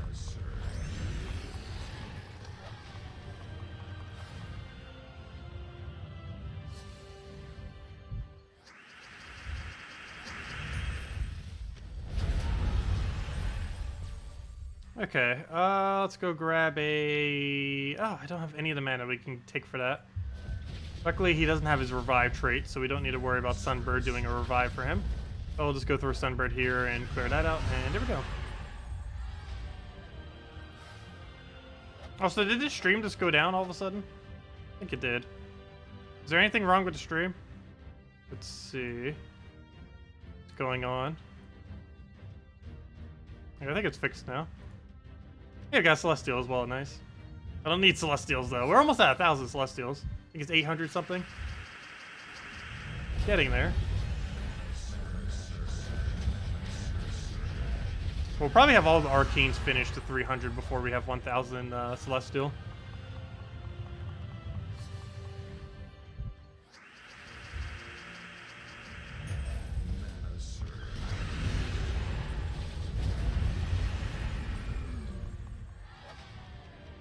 Yep, and yep, another Arcane. If we keep getting it like that, we'll definitely will. That is for sure.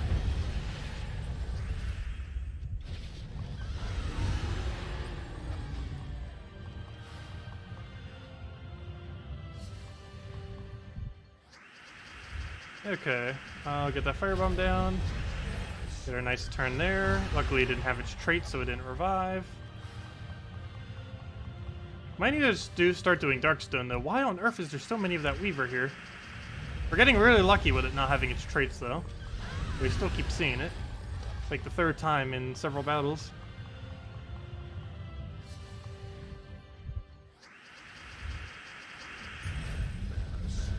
And it's almost more annoying than that one troop that has 100% chance to summon a Drake, the Drake Rider.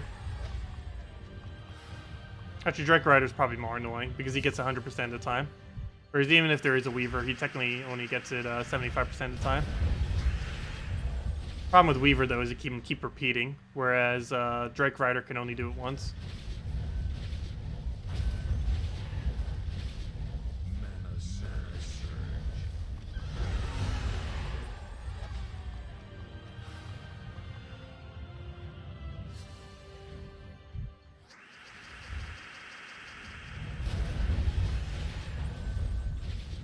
Okay, yeah, we'll drop that down. Just split damage in there. Actually, let me go get Sunbird. Let's see, we'll take a skull. Grab a skull right there. Grab a green into... Oh! Duh. We're frozen on every color.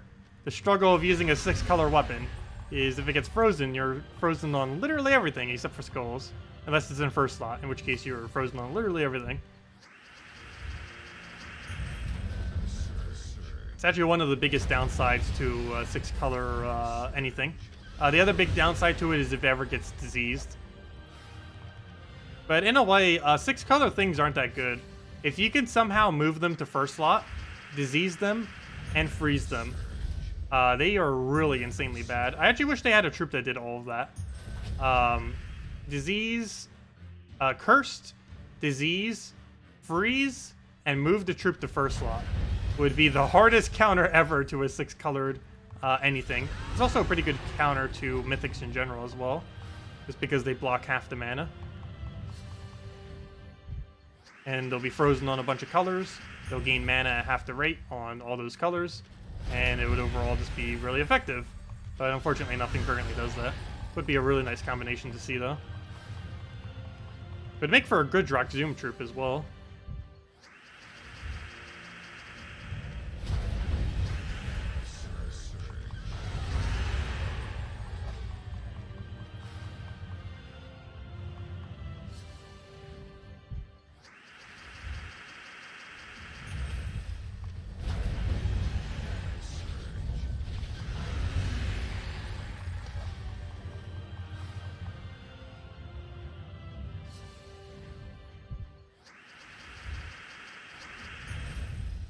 Okay, we'll throw that down. Sunbird in there.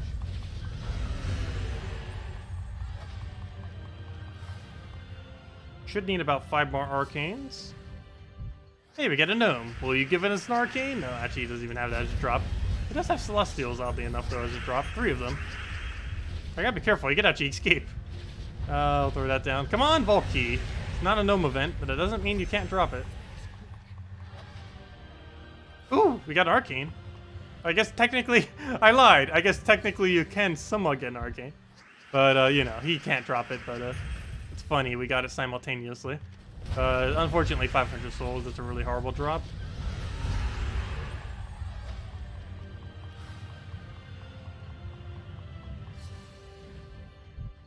Yeah, we've gotten a decent amount of gnome kills this time around, but none of them want to give us the key.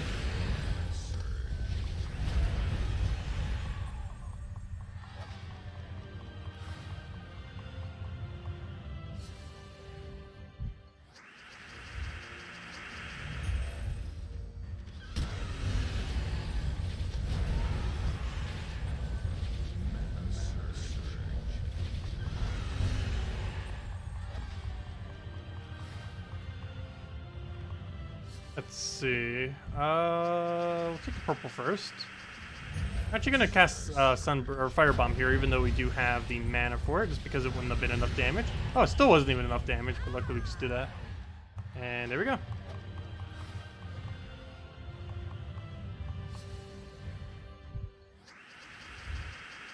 Hello, Alex. Thank you. How do you activate skills without going to the activate buttons?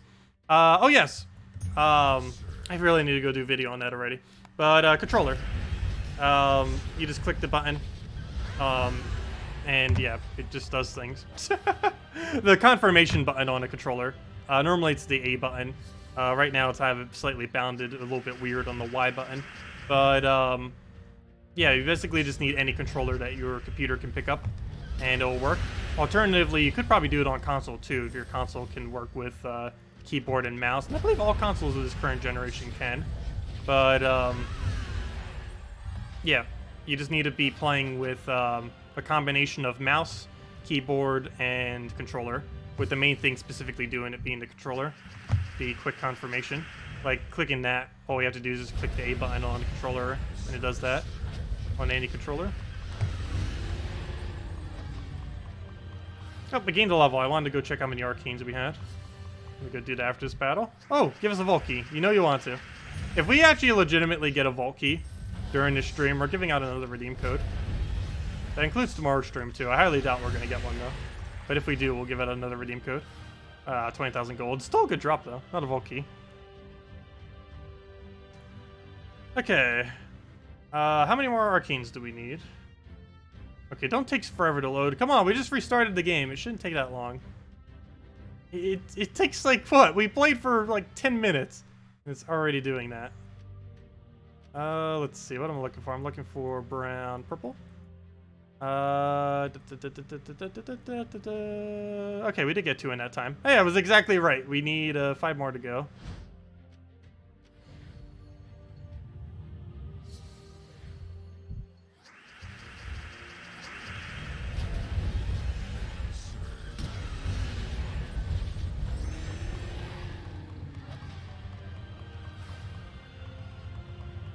And now you need a corporate sponsor? No.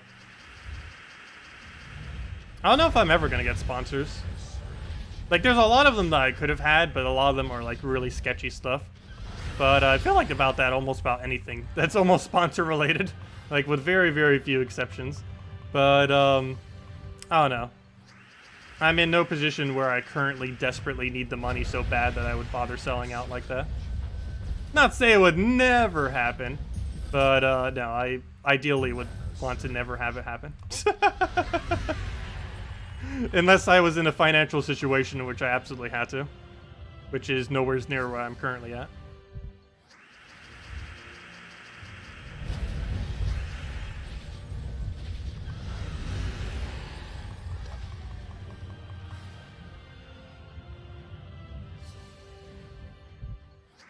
Let's see. We'll grab that down. Get our firebomb.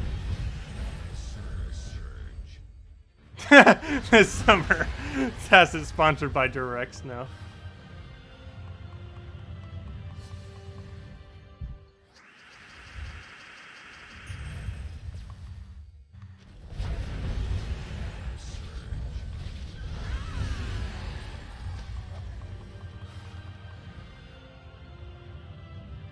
Let's see. What do we need? Throw Firebomb down.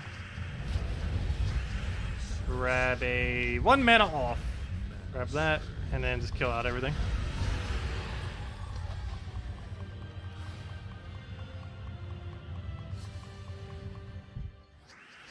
I keep thinking that's a gnome. It kind of looks like a gnome. Not though.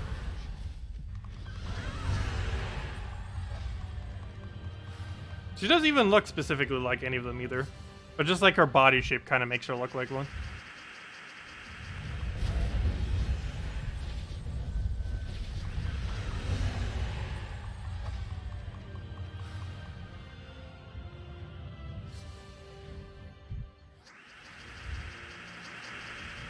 Hello, Bradley. How am I doing? Pretty good.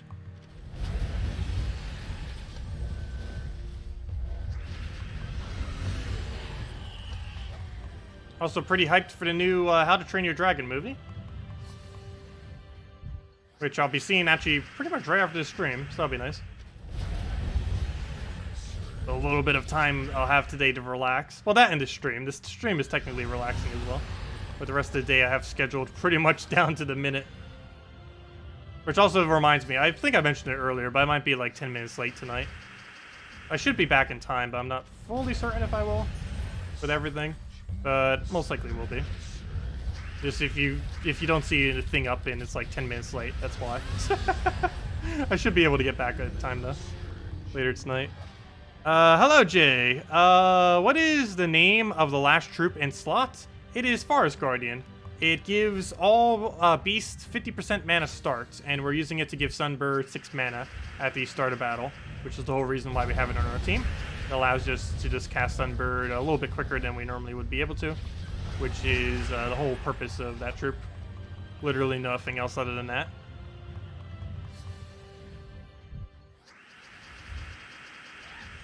Another gnome. Again, we've been getting a lot of gnomes. They're not dropping anything good other than the glory gnomes, but still getting quite a few of them.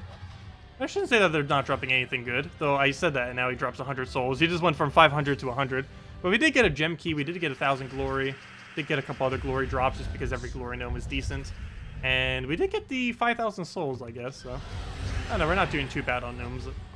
Still wish we could get at least one vault key.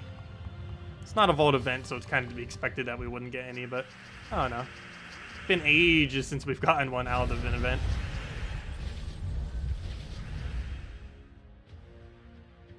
Felt like a spider was crawling on me. Hello, Bobby! I'm doing very well. Thanks for asking.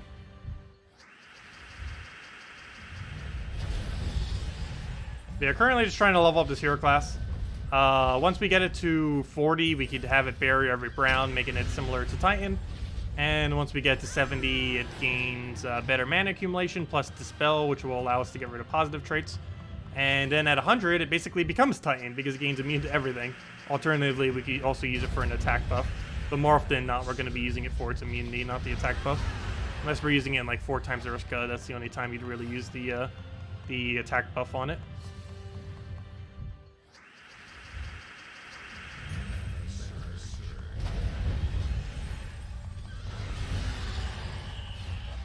But I don't think there's really going to be many Urska-based teams that this thing is going to be used for. Like I mentioned earlier, it's mainly going to be used as a tank for Guild Wars, raids, or sorry, not raids. Guild Wars, Tower of Doom, and Delves are the 3 biggest things this hero class is going to be used for.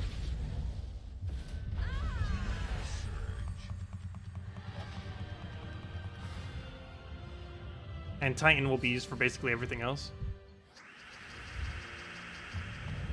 Or if you specifically need half mana start for whatever reason. Because this thing doesn't naturally get half mana start, the hero class. You're the part after upgrade 4 to 5 of the Magic Kingdoms to level 5. For the last, you just need a legendary. Should you focus on getting the attack kingdoms to 5, or yeah, I would say go to attack next. Magic, attack, HP, armor. It's always good to try focusing them down. Though most of them you're just gonna get all for random keys though. So you can't really go out of your way unless you're going to throw like event keys or something.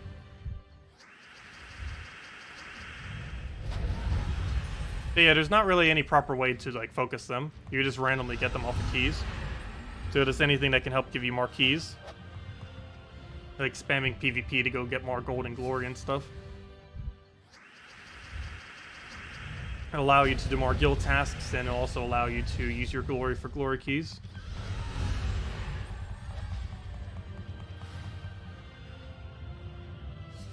Also, treasure hunt event this week, if you haven't done that yet, gives a bunch of keys. Definitely want to get on that. I'll be doing that tomorrow. Doesn't even take that long. It takes like 2 hours total or so. Probably less. A little bit less.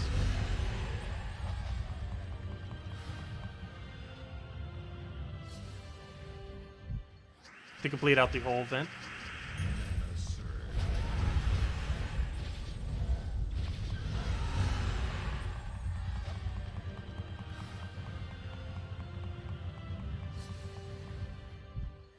Yeah, treasure hunt event. If you check the event objectives, you get event gems from it this week.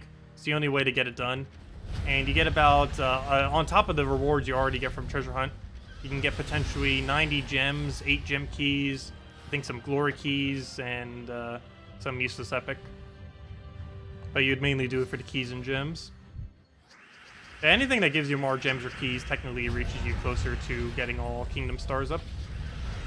Because the more things you open, the more chances you have at troops that you actually need.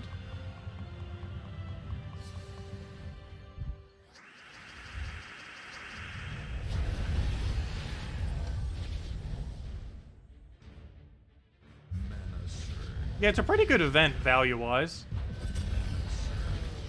Treasure Hunt's normally pretty average as far as its value. But during an event, it's for the duration of the event, it's one of the best value in the entire game. Just because it basically doubles the amount of loot you get from Treasure Hunt for its duration. Too bad that wasn't the default loot of Treasure Hunt. Then we might actually be doing it. They are buffing it soon, though. We just don't know what they're buffing it to.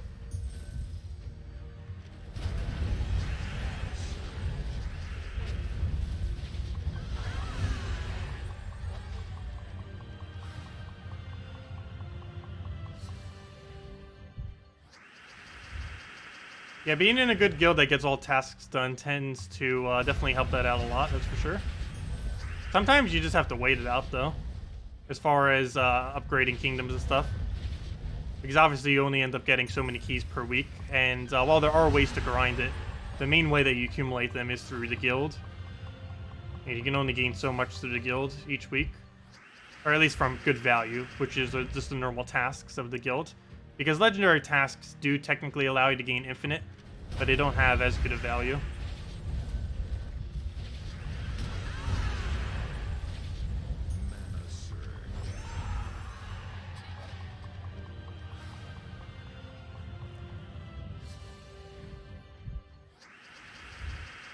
Okay, we'll take that skull because that will lower the kill range of Sunbird. Sunbird rolling. Good night, Ford. See you later.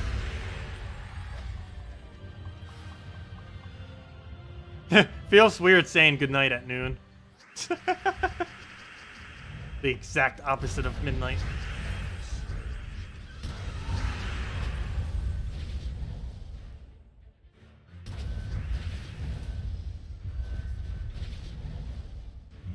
You have a ton of legendaries, but for some reason you didn't get lucky with the Zolkari one. Yeah, that can happen sometimes. You could always wait till next Zolkari event, but that might be a while. Actually, when is next Zolkari event? Next Zolkari event is... Never mind, yeah, it's a while from now. Yeah, it is a while. It is a long while. Never mind, don't do that. Next Soul Carry event, July 15th. I'm pretty sure you'll get it randomly by then. Yeah, next Soul Carry is July 15th, so... Yeah, no. That is, no time soon. Too many kingdoms. Takes like half a year for them to rotate.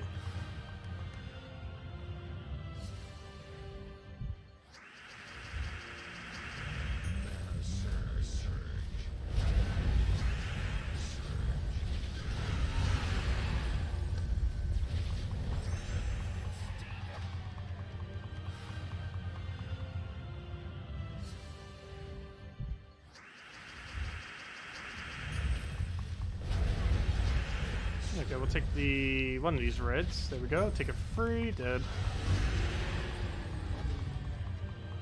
Also, what happened with our arcane influx? We were getting quite a few good drop rate of them, and now we haven't gone for a single one in like 15 minutes.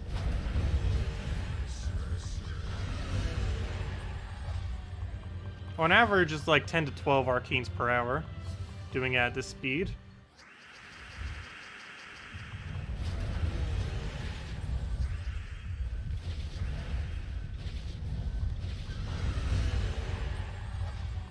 Of course, that's not the main reason why we're doing this, though. Main reason is to get this hero class leveled, which we're almost at 30. But yeah, tomorrow night, most likely, we'll have a video going over pretty much everything with this hero class. I might even go and eventually go buy some of the EXP for it. I'm not sure yet if I will be or not. Probably not. I'd prefer just to manually do it. But the main thing we really need to show this thing properly is just level 40. Ideally level 70 and ideally level 100, but there's no way I'm having it to 100 unless I spend gems. But yeah, level 40 is where it gains the big benefit of just barrier every brown, and that's the main premise of it. Is synergizing start with barrier every brown, plus 25% barrier at start of turn to a random ally. That triple combo is like his main premise. Could throw that down. Oh, I hit the weakest one. If it would have hit anything other than him, we could have killed. Actually, that's still enough. Never mind. I forgot. Our +2 magic made it enough. Normally it's 34 damage, but our +2 magic that we have off this hero class makes it 36, which is quite convenient. Now it's 36. There we go. Yeah, we get 2 extra magic. He had 35 durability. So that 2 extra magic actually made us kill. See how big of a difference 2 damage can make? Mainly in Explorer is that consequential. Challenges in Explorer. But, yeah, even 1 damage, 2 damage is gigantic in this game mode. It can make a battle go at twice the speed just from having 1 extra damage. Otherwise, you have to waste several turns trying to get that last little hit in. Just like half the duration of the battle anyways.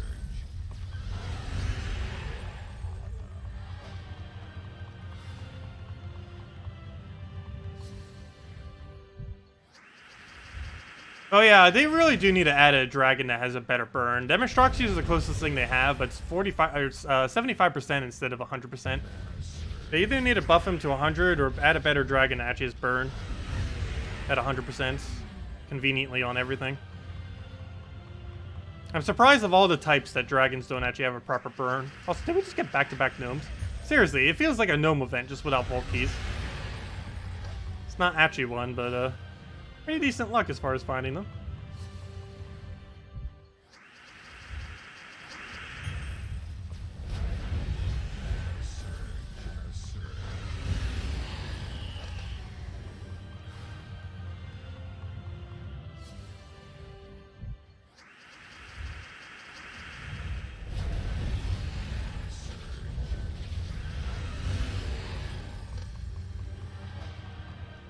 Hey, that reminds me, there's one funny thing I can actually do too. We don't even need to touch the board. We could actually just do it with the press commands. Let's see. Oh yeah, never mind, I forgot. I have this controller set up slightly incorrectly right now. So it's really annoying to actually do it with the press commands because they're all over the place as far as what the correct button is. But when you have an explosion start, you actually can technically play the entire battle a lot quicker using controller. just because you never need to touch the board. But if you need to touch the board at all, it's better to use a combination of mouse and controller.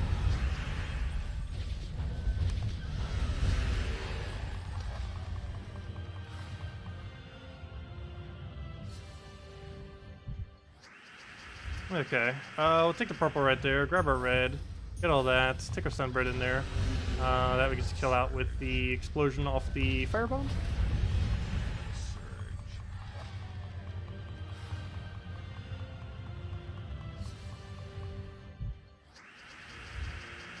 Get that explosion in there, take our purple.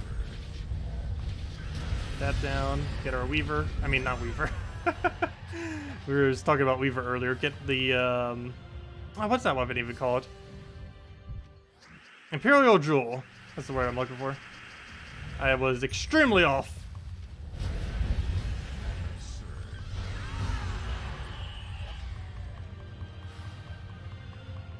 But if anyone has any questions or anything you want me to go over, let me know. Otherwise, main goal for the rest of this stream is basically just to get 300 ground purple at this point. Arcanes, which we still need 5 more of. Probably stream for about another half an hour or so.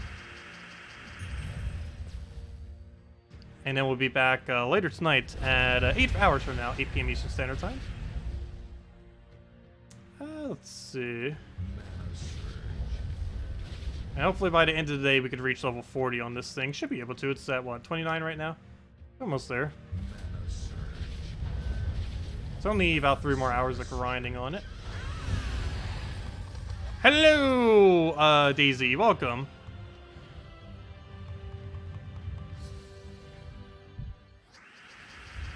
Okay, we'll take that over. Grab our explosion. Take a... can we get a red or purple out of that? I don't think so. Let's move that down for now. Split is not enough. Let's try for a purple or a red. Take purple. Get our splits. And dead.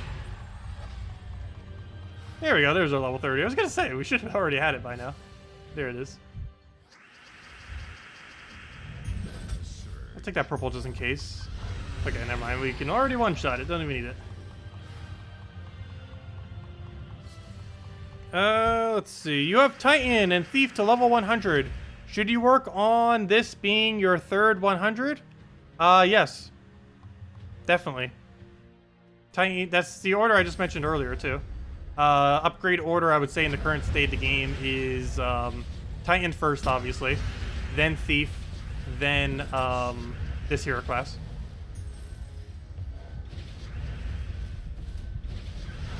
But yes, this hero class is really, really good. Depending on what you're using it for, it's the best, second best, or third best in the game, as far as hero classes are concerned. I would level it third, though.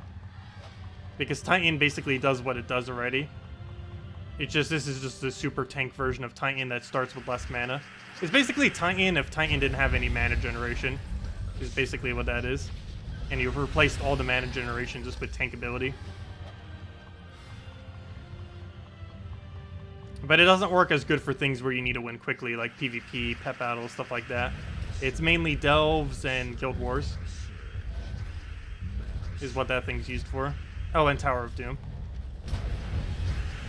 which is basically a combination of both of those. It's basically guild wars plus delves combined together. How much of a difference does the Thief nerf actually make? None. Like, basically 0. The Thief nerf that came out on Monday was only, all it did was change the perk that had a 50% bandit summon and reduced it down to 35. It is very, very, very, very trivial. In most instances where you use the Thief, it makes no impact to your team whatsoever, to the battle. If anything, it's even easier to win now, because oddly enough, one of the biggest counters to Thief, particularly if you were using like a Skeleton Key team, was actually other people that had that 50% summon. So now that it's been nerfed a little bit, it's probably overall stronger now than it was before the nerf, as weird as that may seem. Just because it was its own hardest counter, the summon perk on it. So now you don't have to deal with it as often. No, they only nerfed the... It wasn't just Thief. They nerfed every single hero class that has it. Archer, Thief, and Assassin all got the same nerf. as well as any other thing that gets in the future. All they did was nerf Bandit Summon from 50% to 35. It's not really a nerf. Well, it is nerf, but you know, it's not like a really big one.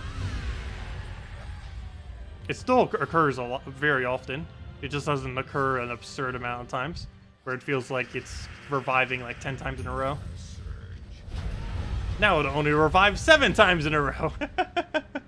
No, like it's still revive spam. It's just a lot less unlikely, or a lot less likely. I mean. But no, I think it was good, the nerf they made for it. It was super annoying, so now we don't have to deal with it anymore. Or at least we don't have to deal with it as much anymore. It still exists. And if it is still too annoying, all you have to do is just stun it. Not a single hero class that has that trait has a mean to stun.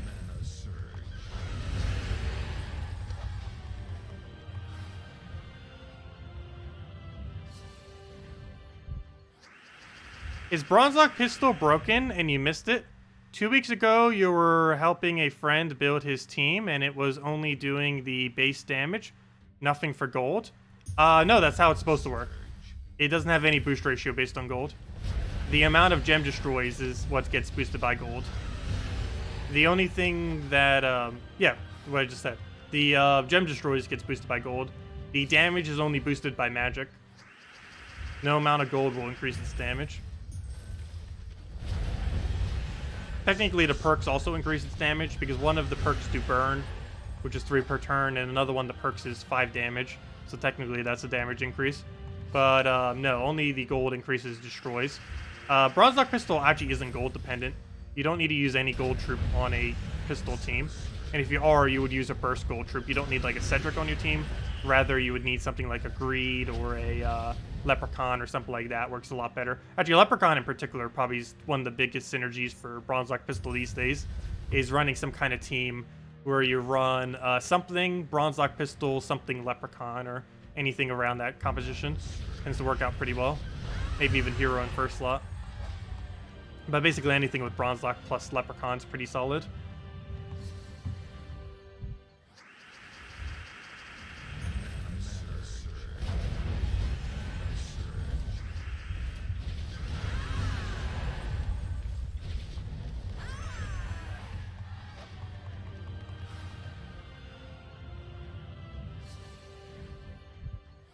Okay, we'll go throw down another bomb there. There's Sunbird again.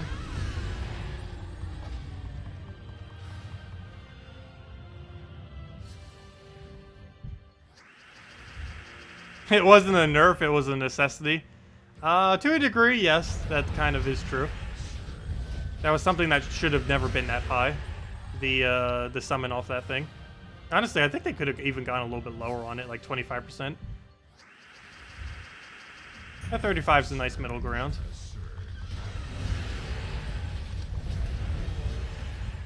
Because all the other summons they made way lower. It's even at 35%, it's still the highest summon percent chance that any hero has off a perk.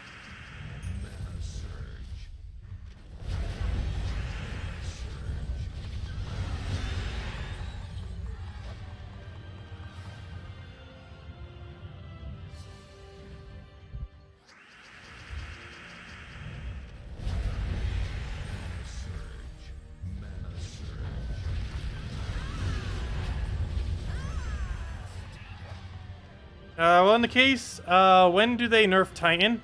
I don't know if they're ever going to nerf Titan. I don't think they ever will. They're probably just going to add hero classes that are better than it. Like, kind of what happened today, kind of. It depends on the situation. But, no, I don't think they're ever going to nerf Titan.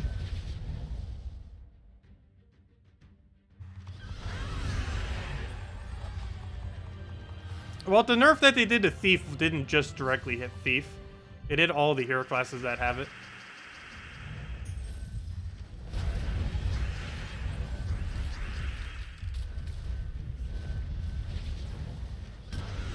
Scroll through and look at your screenshots. What are these screenshots of? Let me go see. What screenshots are you trying to show me? Let's see. Oh, what is that? EXP high score? We have like 1,000 something EXP, I believe, once. I would need to go through all my screenshots to try to find it.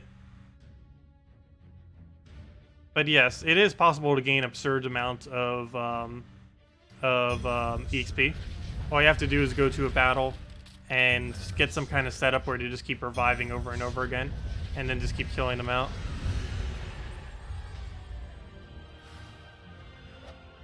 Is there a red buff turn troop? I don't know what you mean by that. Like a red troop that buffs and gains an extra turn? No. I don't believe there's one that does both. There's ones that do one or the other, or extra turn into damage, or buff into a chance to extra turn. I don't think any of them have guarantee, though.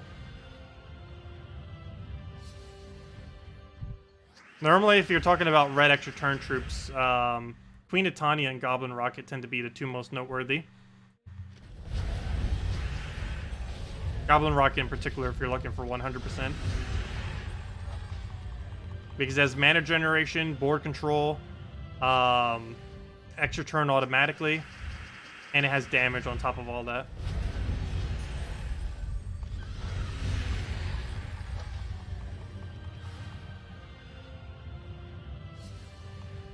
Oh, per turn buffer? Is there a red buffer that does it per turn? No? No. I was gonna say Sun Spirit, but that's Red Storm. That's not one to all. Let's see. There's Brown, which is Scorpion, or Scorpio, whatever his name is, Scorpio. Or Scorpius, I mean. There's Yellow, which is Bard. There's Blue, which is Night Coronet. And that's it, right? We only have those three. Did they add another one? Am I forgetting one? Yeah, it's just those three.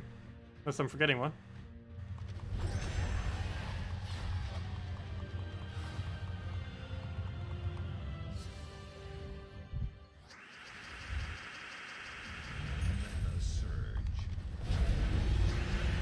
Yeah, I said Champion Advantage is blue.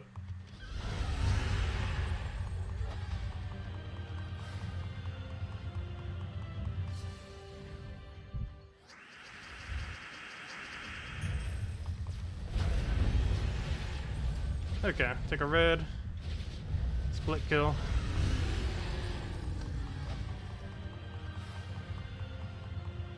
So where are all the arcanes? Unless I missed it. I think we've gotten 0 in the last half an hour. Of course, we're doing it more so for hero XP, but still. Let's speak about hero XP. We're about to gain natural hero level.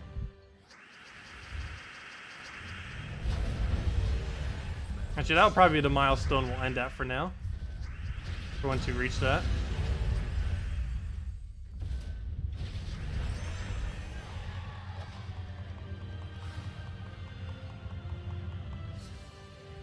Okay, let's see. Go get our Fire Bomb down.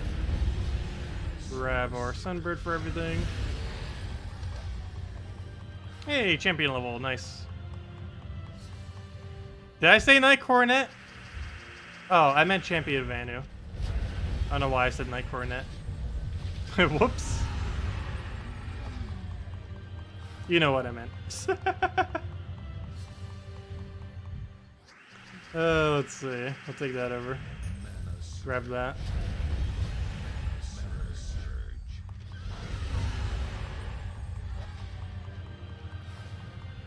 Same kingdom, different troop.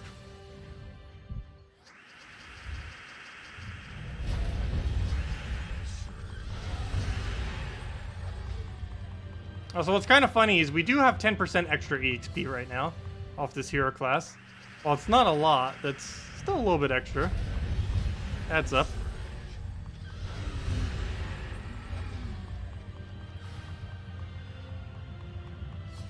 Does Coronet mean anything? It probably does. I'm not sure what it does, if it does. Pretty sure it means something, though.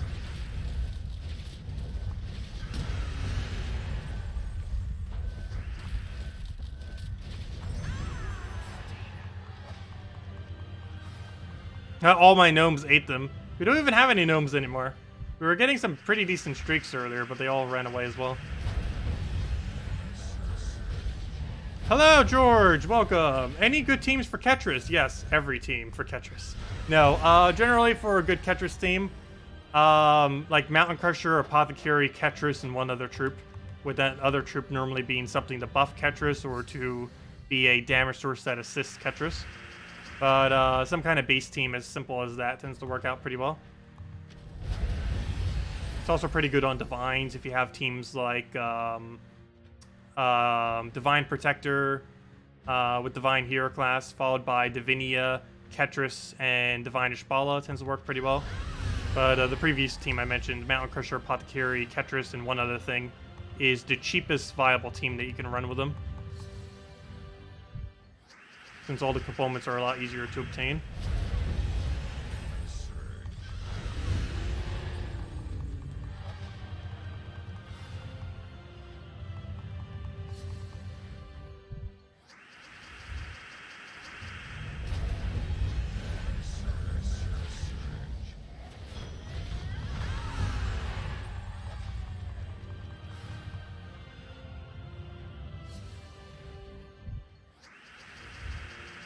Okay, we'll take the green just because we get all the mana there in case we need it for our weapon, which we're not going to need because this is going to wipe it.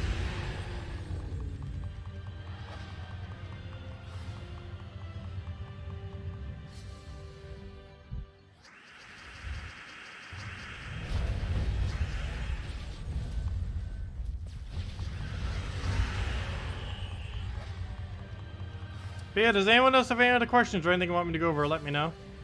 Otherwise, we'll probably be wrapping up in the next 5 minutes or so for now, as soon as we gain that level.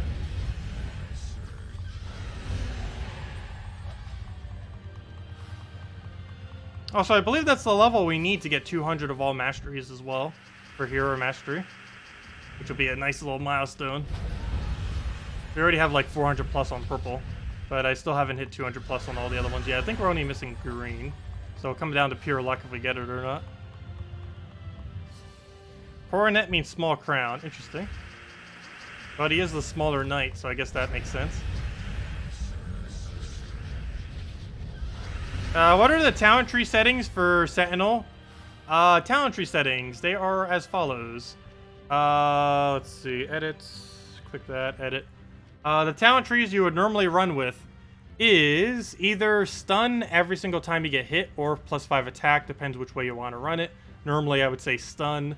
As far as the magic increase, it depends what weapon you're using, obviously. Just use it to corresponding weapon, otherwise this tree does nothing. But yeah, whatever weapon you're using, just set it to that.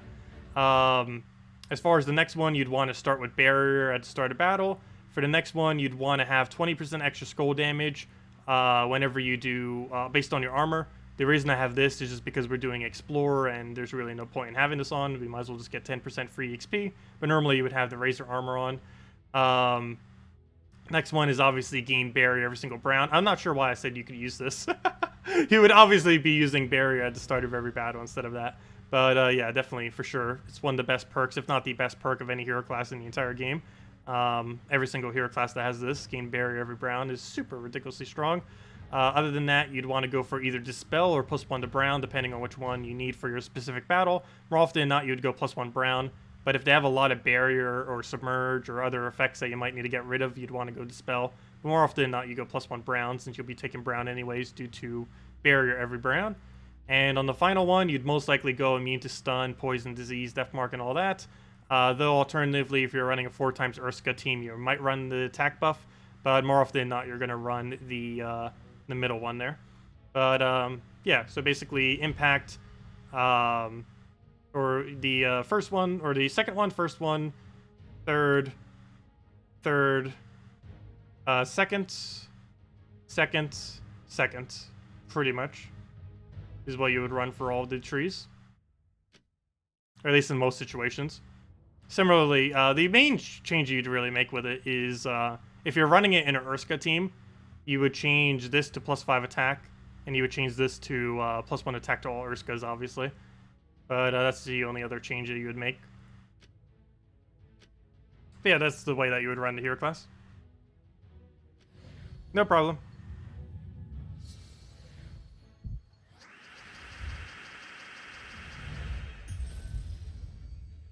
Bonus brown or explode yellow on Titan. You always go explode yellow. Just because of the cascade chance. Very rarely would you not go it. Yeah, Titan almost always runs with the explosion just because it's overall more mana. And it has a chance to cascade into extra turns.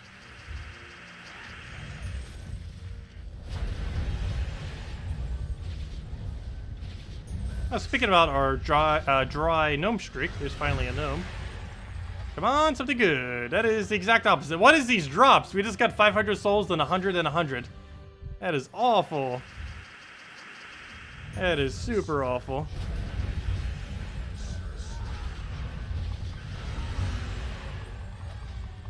I'm about to gain our level, though.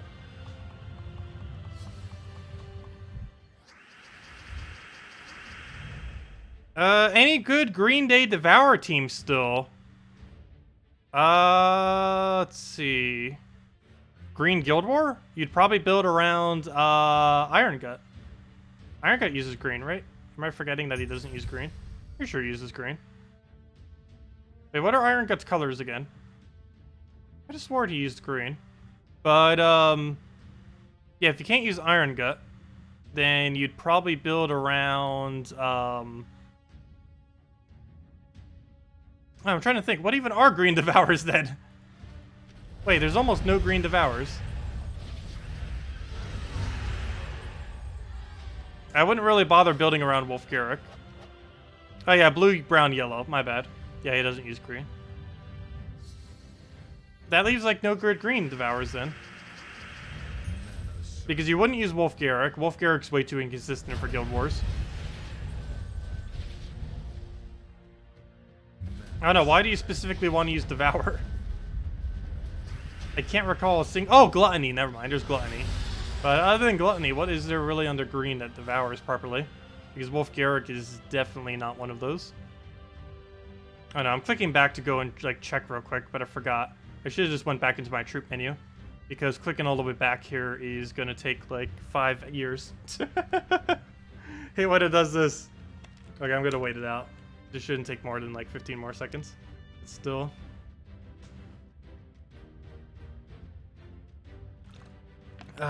Hate this. Hate this so much. Hate when it does this. They need to fix this already. This is even worse than the troop menu one.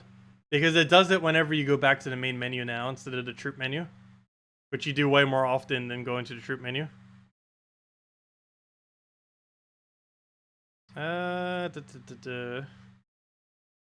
Unique team limitation. Oh, never mind. Oh, you meant for defend. I thought you meant evasion-wise. Well, definitely don't use Wolf Garrick then. The AI has no clue how to use Wolf Garrick. They could be in kill range and he won't even use it correctly. The AI.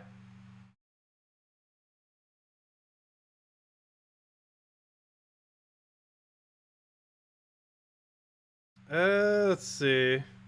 I will have kids before it goes back to main menu. You're probably right. Let's see. I don't know. Do we wait? Oh, why, game? Why? I find it funny that this never happens during Salty streams because she wins at such a slow win rate that it never has time to do so because she never does explore or anything. She always does PvP. And PvP, this doesn't happen as often for because it takes like 2 to 5 minutes per win or so. Or, you know, sometimes a lot less, but somewhere around there. And it doesn't lag as much. But when you start doing a lot of battles very quickly, it reaches this point within like several battles. It doesn't even take that long at all. You do like 30 battles at a super quick speed and the game just goes super laggy like this. Well, anyways, did anyone else have any other questions I could answer just verbally? Because at this point, I'll just answer those and then end it out for now. As I mentioned, I'll be back later tonight, 7.5 hours from now, and we'll mainly just be doing the just grinding a little bit more. We'll be doing hopefully some delves and trying to get this thing to level 40 so we can use it in delves and go from there. Which I'm not even sure if I'll actually use it in delves because my normal delve team that I use for my warrants, it actually wouldn't really fit that well in there. It's more of a first slot kind of troop, obviously. The new troop that just came out. First slot tank. Tower of Doom. Tower of Doom is next week, isn't it? We'll be using this hero class for sure. Next Tower of Doom. So, you know what? Maybe I will go buy some EXP for it. I'm still not certain if I will or will not. But having this thing be level at 70 for Tower of Doom would actually be pretty convenient. But we'll see. But yeah, anyone else have any other questions or anything else? Otherwise, I'll be heading out for now. Hope you all have a wonderful, wonderful rest of your day and rest of your week and weekend. Best of luck with the hero class as well. We'll be covering it more in the near future and have some videos up probably by tomorrow. Just going over various stuff with it. Yeah, thanks for stopping by, everyone. Have a wonderful time, and I will catch all of you later. And how much you want to make a bet? If I leave this like this and come back like 2 hours later, it'll still be loading. No, it probably won't take that long. Anyways, guys, I'll catch you all later. Goodbye, everyone. Also, easiest way to fix this, by the way, is just to restart the game, but we're pretty much at the end already, so we'll just let it die in its ever-endless lag.